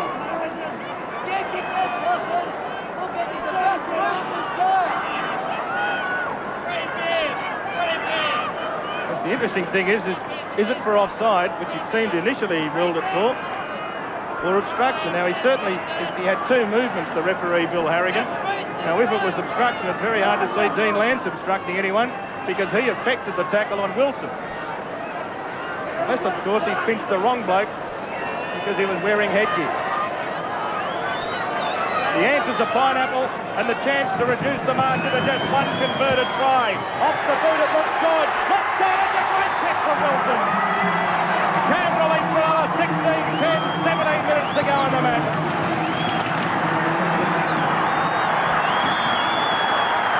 Let's have another look at the incident here. Here's Gavin Miller looking for space, looking for support. Look at the tackle from Chris O'Sullivan, number 6. Whack. May have glanced off his shoulder, but it hit him in the head. And Lance coming from an offside position from the previous play the ball has affected the tackle. I think that's what the referee in the end has awarded the penalty for. And sin bin for a professional foul, presumably. Staines brings it back.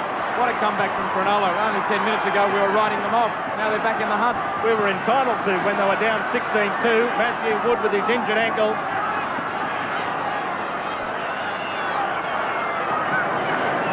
But of course, Canberra still in front. They lead 16-10. And the man with the ball, the inspiration in the turnaround, Gavin Miller.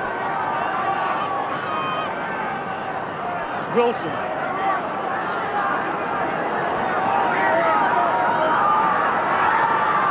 Bishop, Harris. Great tackle. Meninga was first up, who jolted Harris. I hate to see that sight coming at me.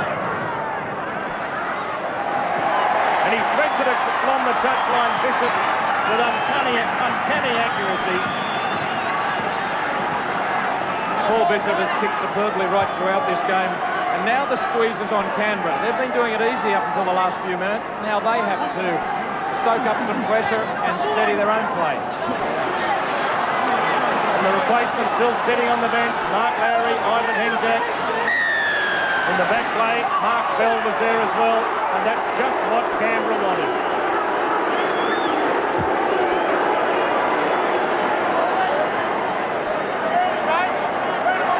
Here's the scrum. Canberra down in the scrum. But that wasn't what the penalty was awarded for. It appeared to find should say Cronulla down the scrum, but he seemed to find someone breaking from the scrum early or coming around offside. If you notice where the hooker was, Wayne Collins was flat on his backside. Yes, I think he ruled that they screwed the scrum then, but I thought it was unfortunate for Cronulla because they were certainly on their backside, the front row for Canberra. Lazarus with the ball. 14.5 minutes to go. Just a converted try the difference. As Mal Meninga gets within 33 metres of Cronulla's line. Collins away to O'Sullivan. O'Sullivan just outside the quarter line. Collins, Stewart thinking about the field goal. It looks good off the boot, but no wide. He struck it sweetly. Good thinking too by Ricky Stewart to extend the lead to 7 points. Then the Sharks would need more than a converted try, and this kick solid off the boot. Just missing to the right of the uprights as he faced them. Gee, he struck it sweetly, didn't he? And no doubt his years of rugby union training assisting there. Now Cronulla, can they do something from here? They've got match winners out there. Here's one of them. And there's another one. What a brilliant take from Eddinghausen, but the referee's ruled the forward pass. Desperation there from Mark McGaw. Of course, it's easier from the sidelines to judge what's forward and what's not when you're bursting trying to get clear. He took a risk and didn't come off because the ball travelled forward. Here's McGaw, takes on Daly, flicks it back inside, and beautiful hands by Eddinghausen to at least take the ball. And that is just an example of why Cronulla aren't out of this game, because they can score tries from anywhere with those two players in concert. Lance back on the field after his stint in the sin bin. And Meninga down the centre. Meninga steaming down the centre of the ruck. Only 20 metres out. The big fella coming into his own in the last quarter of an hour. Stewart, away it comes across to Clyde. 15 metres out. Lance. Martin. Collins. Stewart. O'Sullivan. O'Sullivan has the shot at field goal, and I think he's popped it over. He has. O'Sullivan bangs it over the black dot for a vital point. Canberra lead Cronulla 17 points to 10. 12 and a half minutes remaining in the match. What a cool head here from Chris O'Sullivan. The ball was looking as if it would be swept across the backs. That's what the defence thought. O'Sullivan stops, props and pops right over. You'll be doing advertisements for Kellogg's next. Ivan Henjak. At this stage, I don't think he'll get a run this afternoon. And I think with only 12 minutes left on the clock, he'll be back here next Saturday afternoon for the minor semi-final. Wilson restarts. Clyde brings it back. Take a lot of heart from Cronulla now. That field goal might have taken the steam out of them. 12 minutes remaining. They're still in it, but they have to come back with the same spirit they've shown over the last 10 minutes. It was a great comeback. Remember, if there's a time when they're going to show the weariness, you'd think it was the last 10 minutes of the match, and they're now trailing by 7 points.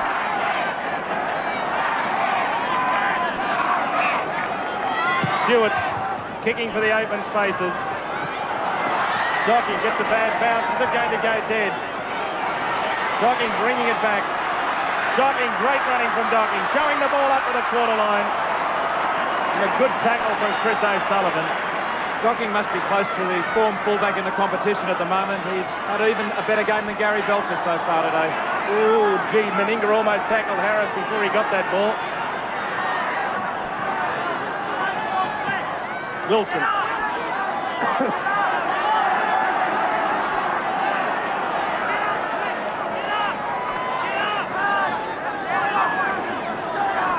Yes, there's the fresh replacement for the Canberra side. Mark Lowry in 41, Ivan Henjak in 40.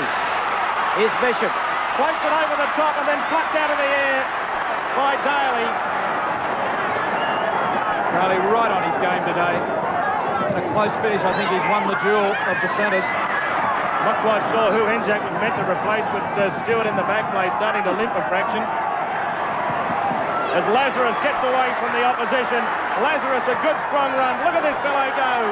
That's why he won a representative jumper this year. Collins. Stewart, the long pass, finds O'Sullivan. Quick hands from Belcher. Away it goes Meninga. Here's Martin. Martin races around, puts the ball down, scores the try. And Canberra leading by 21 points to 10. Great back line this Canberra side have. They move the ball from one side to the other. This is what Cronulla did the other night. Long passes to get out where the open spaces are. That pass just stopped O'Sullivan for the moment, but Belcher chiming in creates the extra man. Now look at the positional play here from Martin. He comes back on the angle, and that left 3 of the Sharks going towards the corner post, but he was going the other direction. Great football, great combination between the centre Meninga and Martin, the winger, to change the direction. O'Sullivan and Bishop, I should say, O'Sullivan did well on the inside to get the ball out there. Meninga changes the direction. Perfect reading of it by Martin, and in he scoots for the match winner. His first try of the year, but one that he'll remember. This fellow has loads of talent.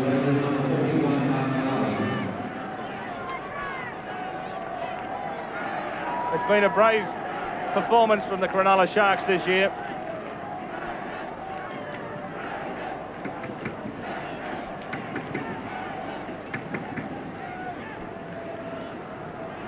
Laurie Daly taking over the kicking duties and misses it from almost in front, but he can afford to smile because he knows he'll be back here next Saturday. Yes, well, here's the play of the ball. They've certainly got overs out there. The Cronulla defence a little slow on this occasion. There's Johnny Davis on the right of your screen.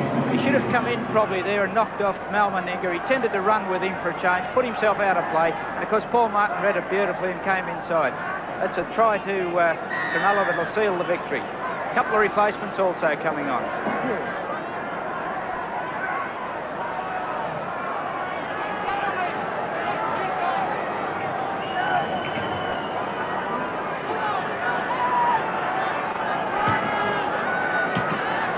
Wilson restarts play yet again for Cronulla.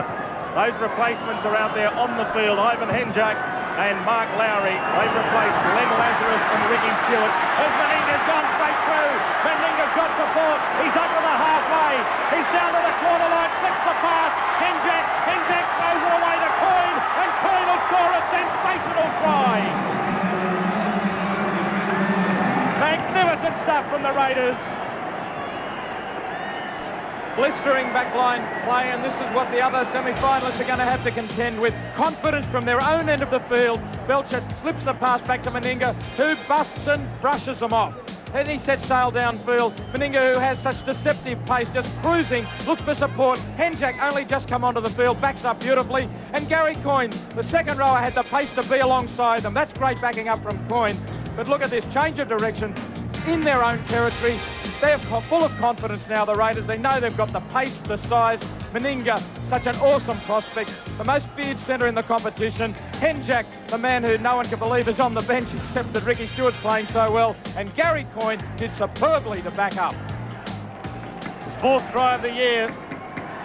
The big fellow, he'd enjoy that one because that really was a super try. I can't help but feel sorry for Cronulla. Naturally, coming through the midweek game must have taken something out of them, but losing Picken earlier and then Speechley at half-time, and I don't think Speechley was well for most of the first half, and in that latter part of the second half was where their defence started to crack. They've really had a tough time of it today, but Henjak is already off the field after only being on there for a minute and being part of a try. Well, that's sensational as the ball is kicked over the black dot by Chris O'Sullivan. And Canberra have raced away to lead by 27 points to 10. Yes, well, here it is. There's no better sight. It's the kick-off. Belcher with a reverse pass. The big fella side of the gap. They're really a great attacking side, the Canberra side. When they get into full flight, they're very hard to catch. All the time in the world. And, of course, Ivan Henjak sprints along. I think he hurt his hamstring in that. Has been replaced to date. So bad news for the Canberra camp there. Ricky Stewart already off the field also with a problem. Daly lost the ball there. Yes, you notice clearly when he got the ball, Henjak, the second stride, you see the little twinge of the right hamstring. He dead set did something to it. So he's been on the field. Well, all he'd been on the field for was that. The ball was kicked off. He was replaced while Daly was having the shot at goal. And as he hobbled from the field. That's bad luck for Canberra. Tim Sheens made the comment the other day that Henjak wasn't fit enough to get through 80 minutes. And I'm sure now, even though he was involved in that try, he wishes that he left him off the field a little bit longer, because another tear of that nagging hamstring for Henjak means that it's likely he won't be available for many more of these finals games. Another mistake. Belcher floats it out wide. Quickly, the ball comes away now towards Martin on that wing. Martin. Pass just a little behind Martin. He just had to hold up for it, and otherwise he might well have kicked away. Lance. The Clyde, they might score again here down the right flank.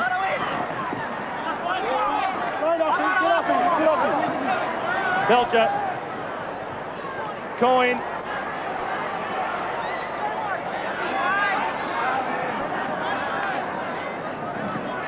O'Sullivan.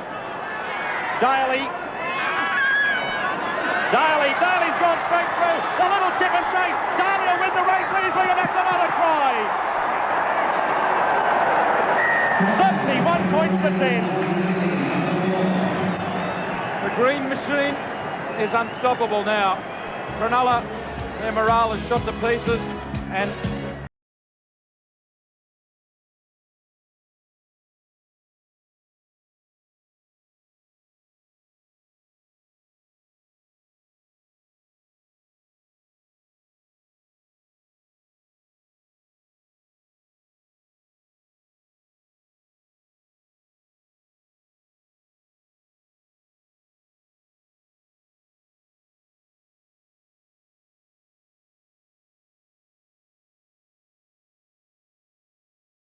So Daly, his 15th try of the year. Former Group 9 player. Juni he comes from. Played first grade at 16. He's played in 13 grand finals, would you believe? And the Canberra supporters will be pretty stoked in both their reserve grade and first grade going through. Belcher now taking over the goal-kicking duties, and he misses. So they've had 4 kickers so far this afternoon, Canberra. And they lead Cronulla 31 points to 10. Yes, well, here it is, straight along the back line. Nice quick hands. Laurie Daly's confronted by 2, 3 defenders. Should have been held up there. Bishop backed off. Harris missed the tackle. Good awareness by Daly. Chips forward, regathers and scores. And I believe he's been replaced now, just a precaution with that hamstring injury. If my memory serves me right, the Juni Diesels, which is where Laurie Daly hails from, play Wagga Magpies in the preliminary final of Group 9 tomorrow. The winner to take on the mighty Temora Dragons in the grand final. So they've had 6 kicks at goal plus the field goal. 6 kickers. When you include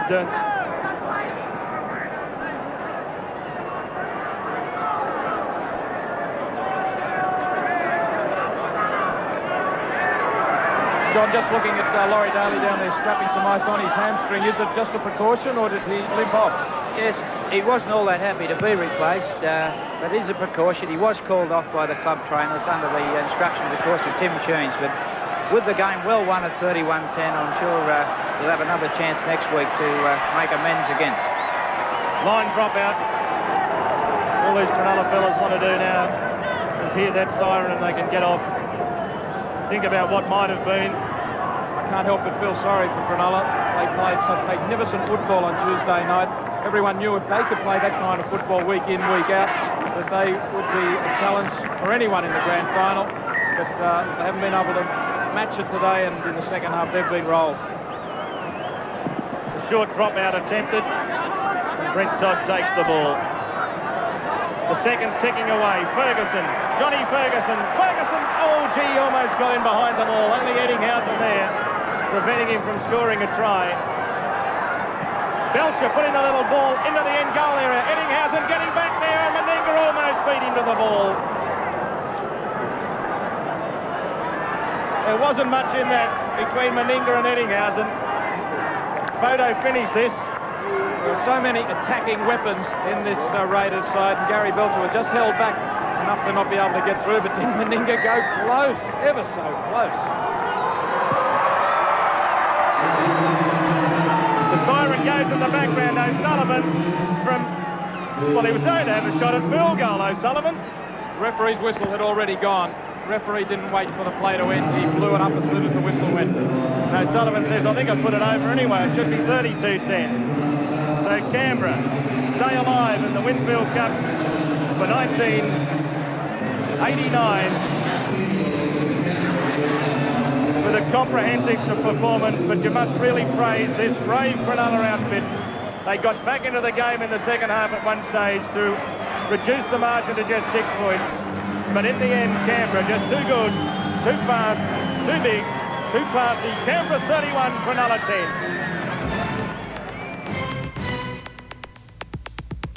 On ABC Sport, you're watching the race for Rugby League's ultimate prize, the 1989 Winfield Cup. So there we are. That's the state of the nation. Canberra, Belcher, O'Sullivan, Wood, Martin, Coyne and Daly, the try scorers. Wood kicked 2 goals. O'Sullivan kicked 1. Belcher missed at his only attempt. Daly missed at his only attempt. O'Sullivan popped over the vital field goal. And for Cronulla, Eddinghausen scored the try. Wilson kicked 3 goals and also had 1 attempt hit the uprights. Canberra 31, Cronulla 10. To the sideline, John Beard. Well, now Meninga. Well, that's just the win you needed going into the next semi-final playoff. Yeah, well, certainly worried before the game, obviously, because Cronulla played very well Tuesday night against the Broncos. They come out fire in the first half, but thank heavens the Green Machine got rolled in the second. He ran to the gap, and the pass was there to meet him from Alexander. Yeah, it's finally happened, but I'm afraid it's all too late. Cole Bentley being replaced by Chris Mortimer. Why he never started, I'll never know.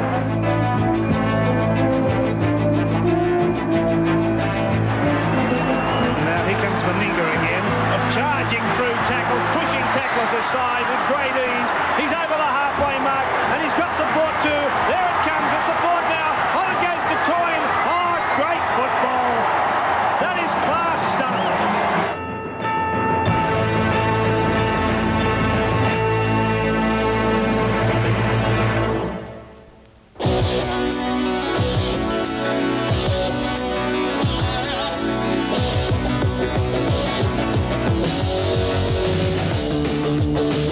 1989 Winfield Cup between the Canberra Raiders and the Penrith Panthers, and today's sudden death clash is coming from the Sydney Football Stadium. After two successive losses to Balmain, the Panthers have made some changes for this sudden death match against Canberra. This is it, do or die for the Panthers. Their lineup reads as follows: Baker, Izzard now on the wing, Bradley, Chris Mortimer back in the side, the experienced one in the centre, Simons, Fittler and Alexander, Vanderpoort, Carroll in the second row with Geyer, Walker comes into the front row to join Simmons and Goodwin, and the coach is Ron Billy.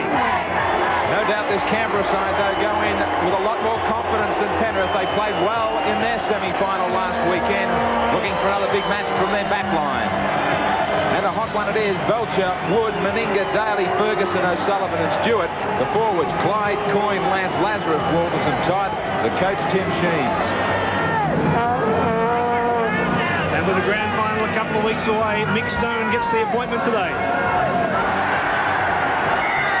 Mick Stone blows time on, and we're underway on a very warm afternoon at the football stadium as Vanderpoort gets first touch of the football, brings it out just outside his quarter. Simmons in a dummy half, and here comes Carroll straight into the Canberra forwards. Very warm conditions today. These players will certainly be feeling it after a little while. Hottest day since the beginning of the season. For Alexander with the kick. Down for Belcher. Dally M, fullback of the year, Belcher. Just outside his quarter. Pulled down by Mortimer. Now Lance.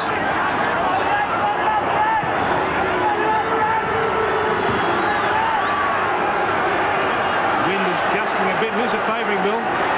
Well, Penrith won the toss early and they've elected to come with it. It's a pretty strong northwesterly. It's a very hot breeze, but it does favour them, and that's just what they wanted, because to win this football game, I believe they're going to have to get their confidence up and score first. 5 tackles gone for the Raiders.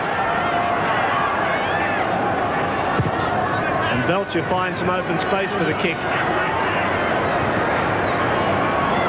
Now the controversial selection of Brad Izzard on the wing. First touch of the football for him.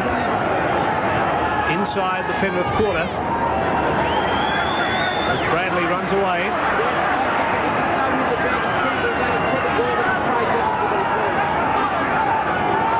Down the blind side is Geyer.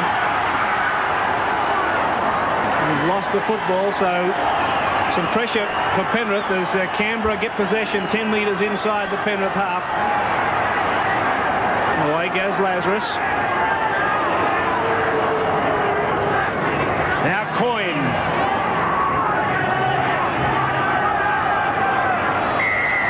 The penalty has gone to Canberra. It's Penrith inside the 5 metres. The outside backs. And Mal Meninga, captain of the Canberra side, making the decision what to do. And he's given the football to Matthew Wood, and he's going to have a shot for goal.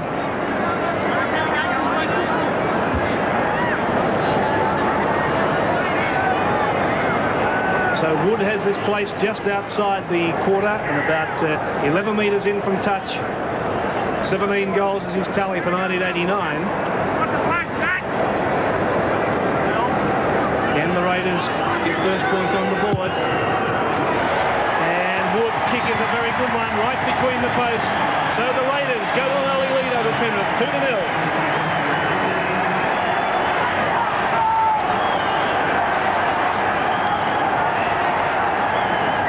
So the Panthers with the restart. A bright sunny day, and you'll notice the shadows, very definite shadows here at the football stadium as Daly, who's very heavily strapped around the thigh, brings it out past the quarter. He's had a fair bit of hamstring injury trouble over the year. And Meninga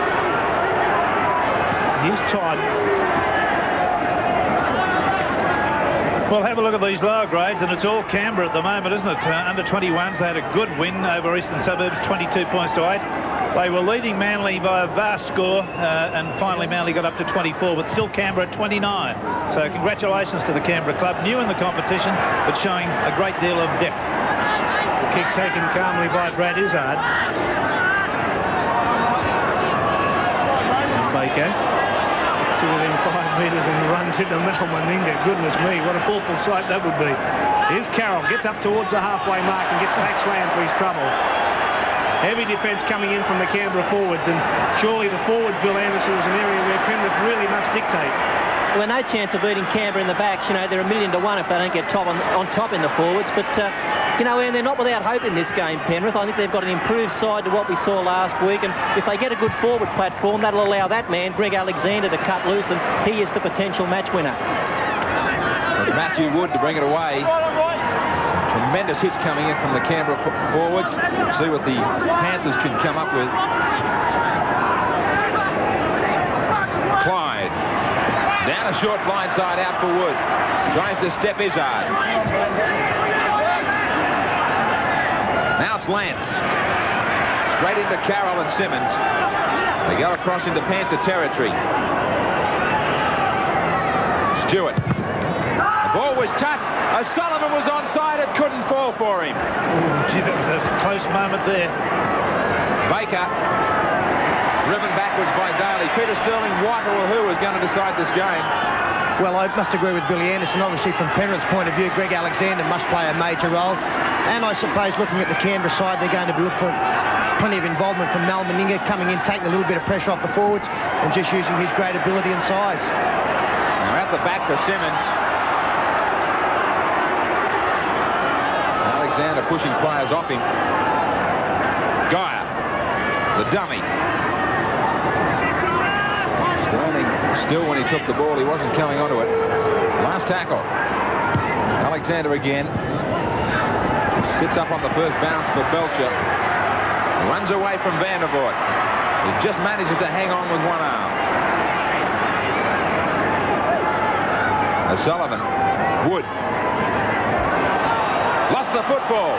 Great chance here for Penrith. A quick turnover for them. Alexander cuts out Carroll for Fittler. Mortimer. Good hands. Baker the dummy. Simons. Quick ball movement from Penrith. They do it again now. Carroll doesn't cut him out this time. Walker is the dummy. The Geyer.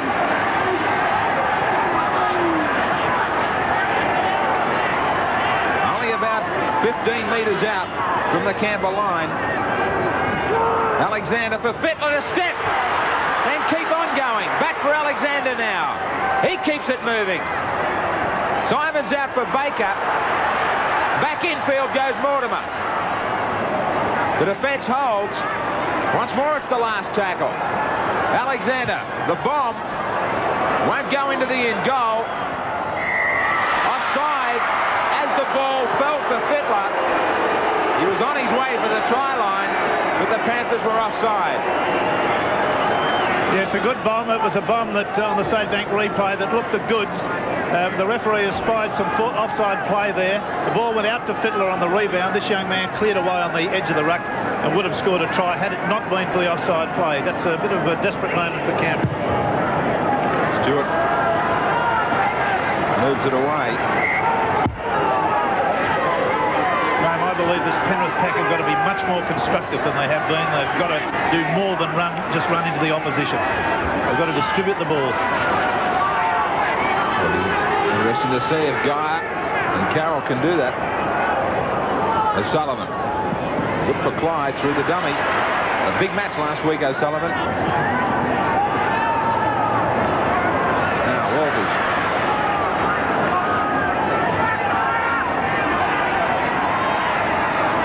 Third semi-final in the history of the Penrith Panthers. They've yet to win one. Now there's a dust-up between Bradley and Clyde, who were trading punches as the kick goes down away from Baker. Looks as though it'll stay in the in goal. Ferguson's down there quickly. Great tackle, he lost it! Try! Canberra! Unbelievable! Neil Baker has made one of the biggest blunders there is in big-time football. What a tackle from Ferguson! I feel desperately sorry for Baker here. He wouldn't want to have anything to do with anybody at the moment. He just wants to be there on his own, realising he's made a terrible blunder. Look at this kick. Picks it up with the in goal, tries to belt his way out of it. In comes a tackle from Ferguson, loses the ball, tries desperately to get away, and Daly's there to fall on it for a soft try. This is awful stuff for Baker. I feel, as I said, desperately sorry for him, but unfortunately we have to show these terrible moments in a footballer's career. Look at that, losing the ball back in the in goal, and Daly scoring a try without a player being within 10 or 12 yards of him. Absolutely astonishing that a first-grade footballer could do that. So, great moments for Canberra and Daly.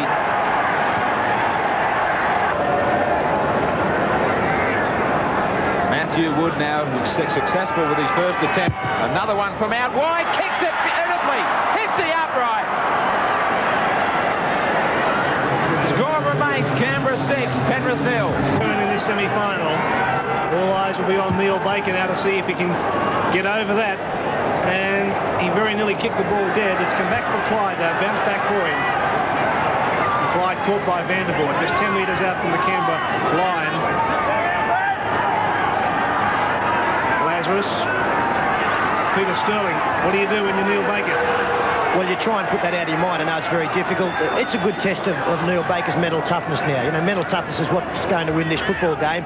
If he can get over that and the Penrith side can get back on the rails, you know, they've just got to show they're a good enough side to recover. Here's Belcher. Here's Baker. Takes it calmly. He really would be desperately looking to make a split here, wouldn't he? Yeah, he'd be desperate to do anything at the moment. The poor devil, he must be feeling desperately low. But it's just a matter of going on. As Peter has said, it's a matter of just continuing on. Brad Izzard getting involved in the play. Simmons did well to offload to Izzard.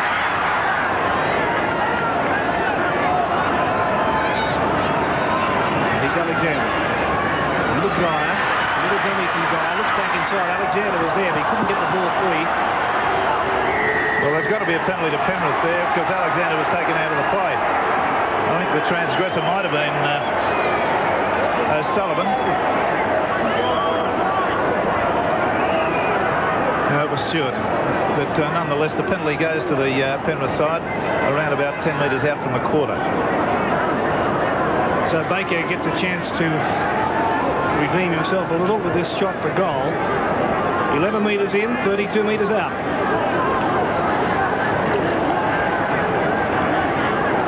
Now, Pepper Reply was trying for a kick to go straight. And we saw Dean Lance getting some water to his head. He's had a hard knock and just above the eye. 47 goals for Neil Baker. Will this be 48? He's pushed it to the right. So it's not going his way. No change to that score. Canberra 6 and Penrith 0. Ricky Stewart with the restart for the Raiders.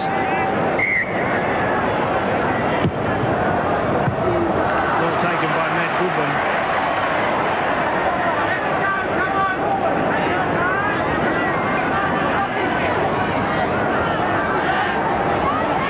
Now Simmons, a little scamper from dummy half. And here comes Carroll.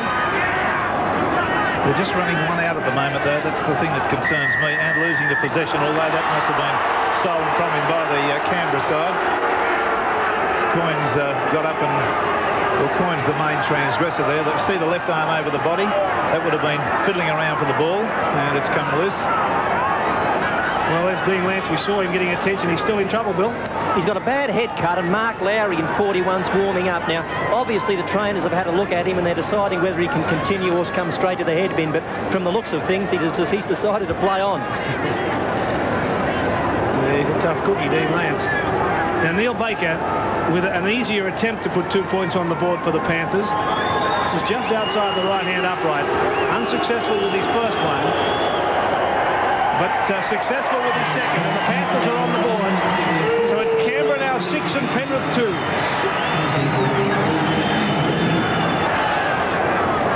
The crowd here at the stadium that's enjoyed some brilliant sunshine today on a very hot Saturday in Sydney. Belcher to kick off for the Raiders.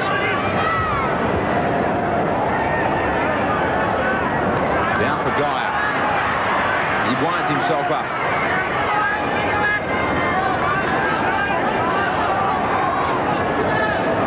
Carroll. Impressive last week against Balmain. Simmons. Back for Carroll.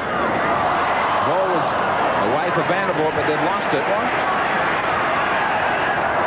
Not controlling possession at all, the Panthers. Daly. Towards the sideline, tries to get it back in. He knows better than that. Yeah, Simmons was the man really responsible. Look at him carting him towards the sideline, number 5 there, and gets him over the sideline, even though Daly threw a one-handed pass, which still went into touch. Mortimer at 5'8" for this scrum. The big kick. He's got some chasers in Fittler, Bradley and Izzard. Matthew Wood, the only man back there.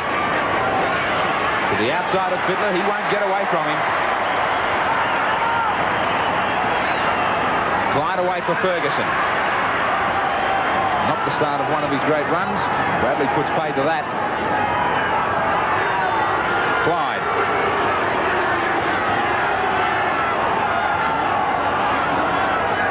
As I said, not controlling the football. 4 handling errors against the Panthers. Walters. Forced to kick. Belcher's back with Stewart. It goes for Stewart. Izzard comes infield. Straight into O'Sullivan and also Coyne. Mortimer away for Vandervoort. Have they got it right this week, Peter Sterling, or would you like to see Mortimer even closer, permanently at 5'8"? I've been impressed with the Penrith start generally. It's pretty enthusiastic, except for, as happened just then, a couple of drop balls in their own half. I think Roy Simmons has started the game particularly well. If he can open up... Well, the Canberra Raiders are the ones that have opened it up, Peter. Wood. The Raiders caught them napping out wide. Meninga. Straight into the forwards. As the Raiders now camp themselves just outside the 22. Stewart. Lance. Bounces away from one. Right in midfield.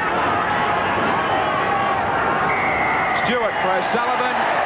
No advantage played here. Nick Stone has just called for the penalty straight away.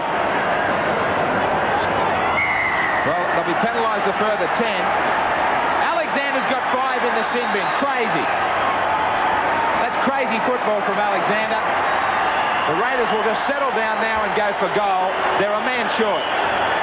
Yes, one really can't agree with or believe that a player would do that. I mean, that's exactly what the sin bin was designed for. Those little fouls that are not dirty play, but illegal play, deliberately designed to slow down the action and stop the opposition from scoring. So Alexander has taken the odds to it, and now he's got 5 in the bin. And that's not done his team a whole lot of good, and hasn't done the blood pressure of his coach, Ron Willey, any good at all, I can tell you.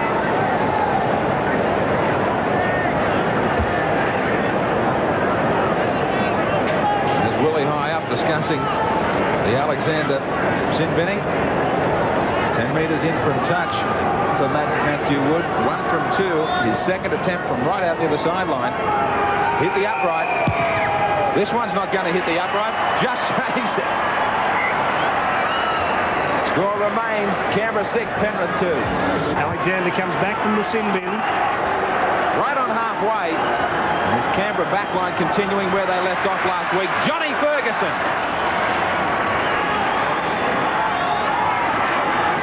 Meninga. Out wide for Belcher. Desperate tackle from Fittler. Meninga again. Quick play of the balls now. Long pass out for Wood. He takes on Izzard.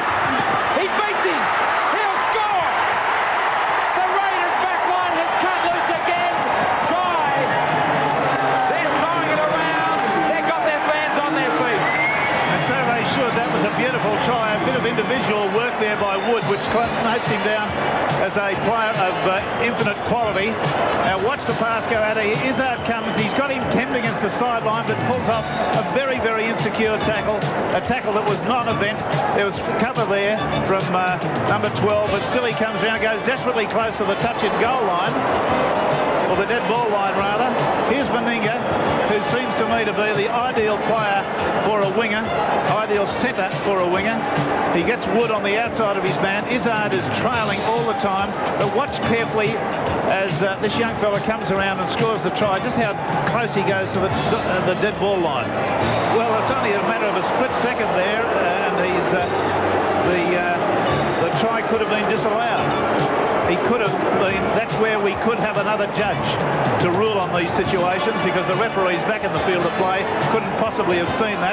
But as in hindsight, we can tell you that he only just scored that try, even though the opposition was very, very close to pushing him dead. Well, a line ball call for Matthew Wood, trying to improve the position for his own attempted goal.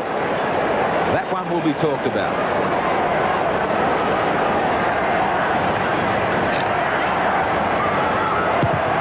Wood, unsuccessful. The Raiders with a good lead, though, 10-2. Yeah, we'll have a look at this again from a low angle and just try to slow it down a little bit as we come around to the action. There's the line. Here's the dive.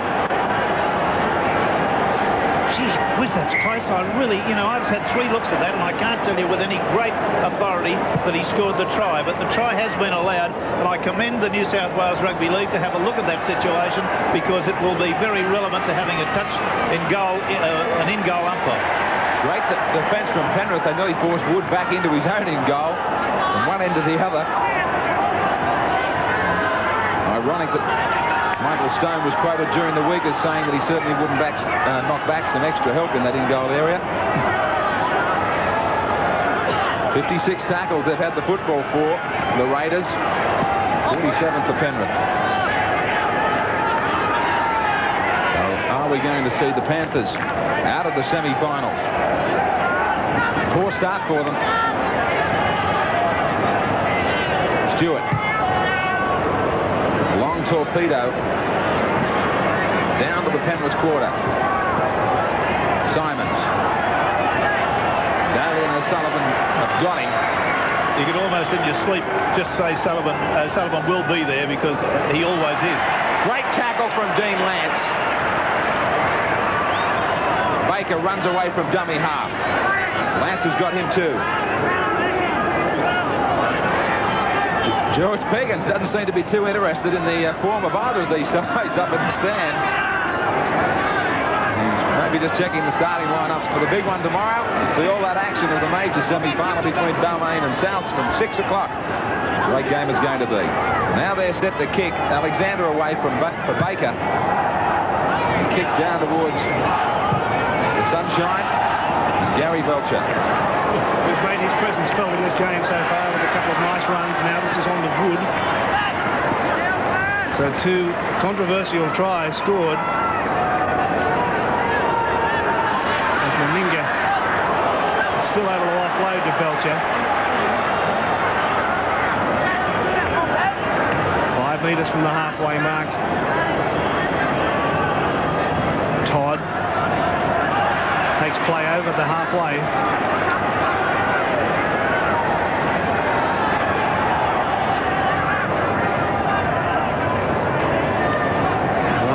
To nothing as Walters takes the tackle.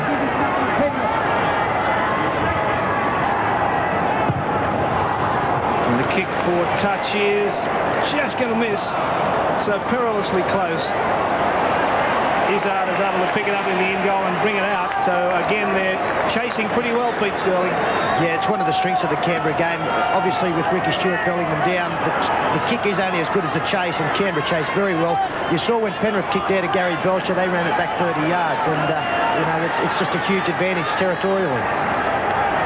Sure is. Simmons playing the football. Here comes Matt Goodwin. I'm afraid the Penrith side haven't got the ability in the forwards to use the ball, to pass the ball when they make these forward runs. They're just not getting the ball free in any way at all. They're just running one out. Well, again, it illustrates how much they do miss John Cartwright, who is one player who can offload the football. Here's Belcher now. And here's Stewart. A long ball for O'Sullivan. He's got Meninga with him. A pass it's gone a mile forward. Mick Stone has ruled it that way. I think that was more in hope than... look at that. That's gone, what, 5 metres forward. Gee whiz. I've seen them allowed, so we have to play on. We saw one allowed last week. So Alexander works the scrum, 10 metres inside the Penrith half.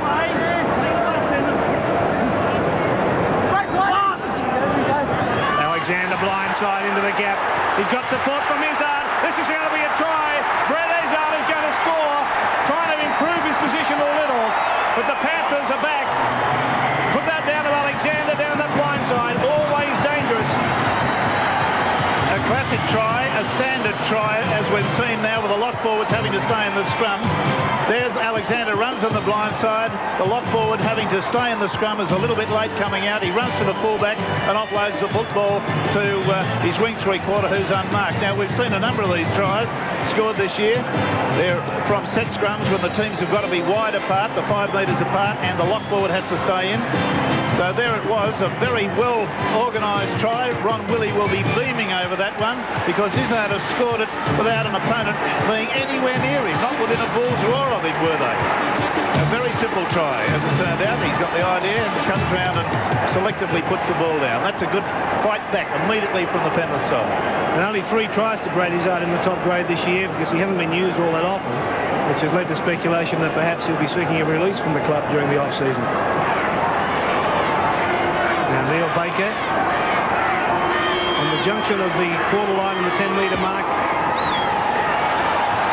Hits it wide, has pushed it wide to the right. Can't improve that score. Canberra still lead Penrith now, 10-6. Royce Simmons pull off a win against the feed here. Walters can't get down. The Raiders have got it. O'Sullivan. Stewart grabs 5 or 6 metres. The Panthers have missed 11 tackles against the Raiders 6. Lazarus right on his own quarter line. Penrith picking up their momentum a little bit. 10-6 the scoreline.